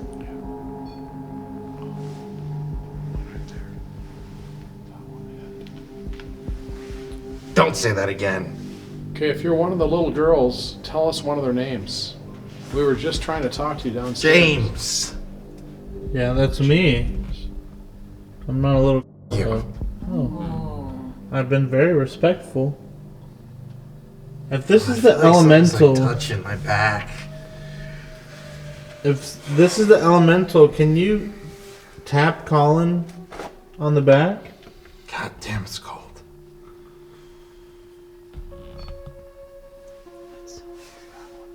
Ugh, dude, it really, I've been saying it this whole time, it literally feels like my shirt is like being like pulled. Like there's like wind coming up under it and it's creepy. Are you trying to pull Colin Burger King! into the hole?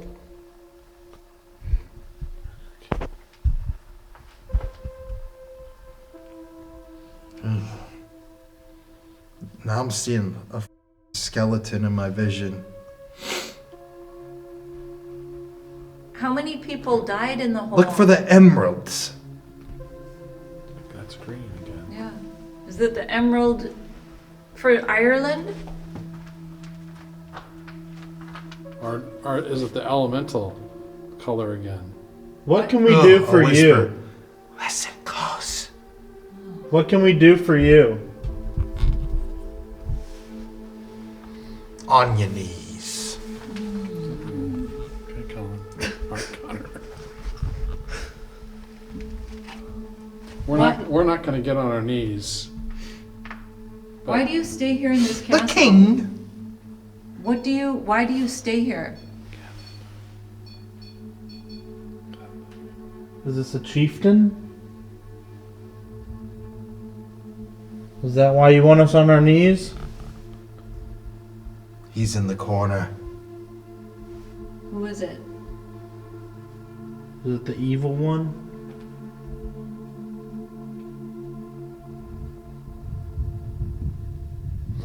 Another creepy whisper type. Shh. Wherever he is, Creep me out. can you... Different one. They pitched I was me. gonna say Over here. they're impossible. They're moving around. It's moving around. How many spirits are in here with us? Here. That one went off. That one went off. Head to the pub. If I have to. Are there secrets here? Is that why you want us to keep quiet? Many, many, many. What are the secrets? Aplenty. What are the secrets about?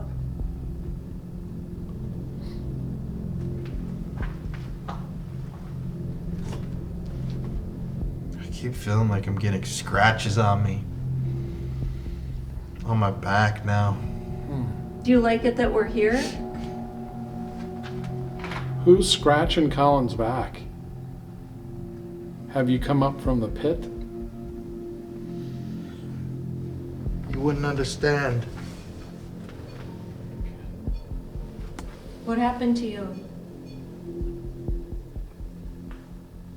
I never lived. Were you always a spirit? Jimmy Jones. It's almost like a pirate. Because he did say that there were pirates along with the Vikings and... Are you a pirate? Jim Jones is the pastor.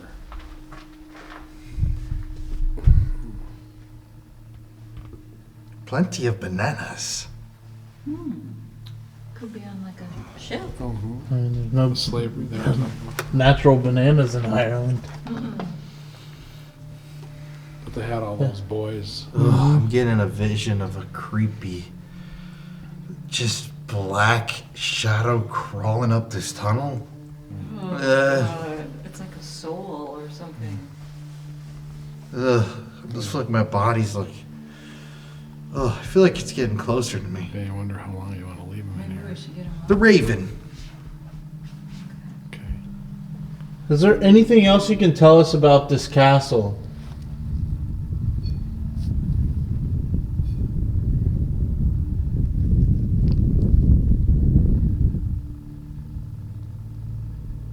Is there anything still in the pit?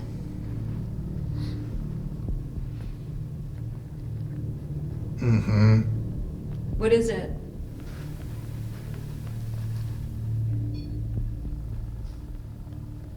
I heard some footsteps. Did you hear that? I did too. Probably. What's in the pit? Tell us. Run! Jesus.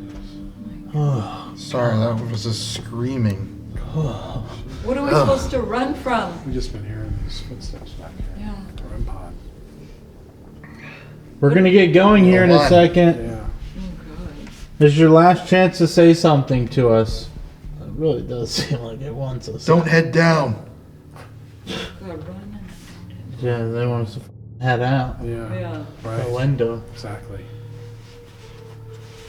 This is your last chance. Tell us one more thing.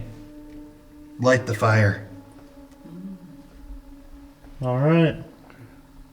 Well, we're gonna get going. We want to say thank you so much for talking to us tonight. But you have to stay here. I know you probably want to stay here. Very nice, very nice. Well, thank you. Okay, there you go. All right. Just so he doesn't fall backwards. Yeah. Jesus. God. Oh, that was creepy. Anything Yeah. that made sense? Yes. What was it? We I thought- mean, God. like I gotta stand up. There's Creepy over here. still people that. You want to grab the light? Do you want us to tell you downstairs? Yeah.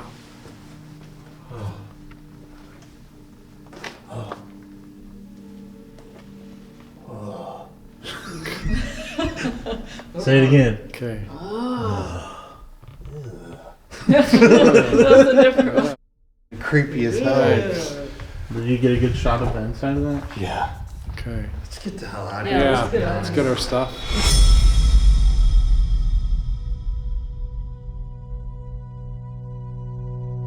Lep was one of my favorite places that we investigated on this trip.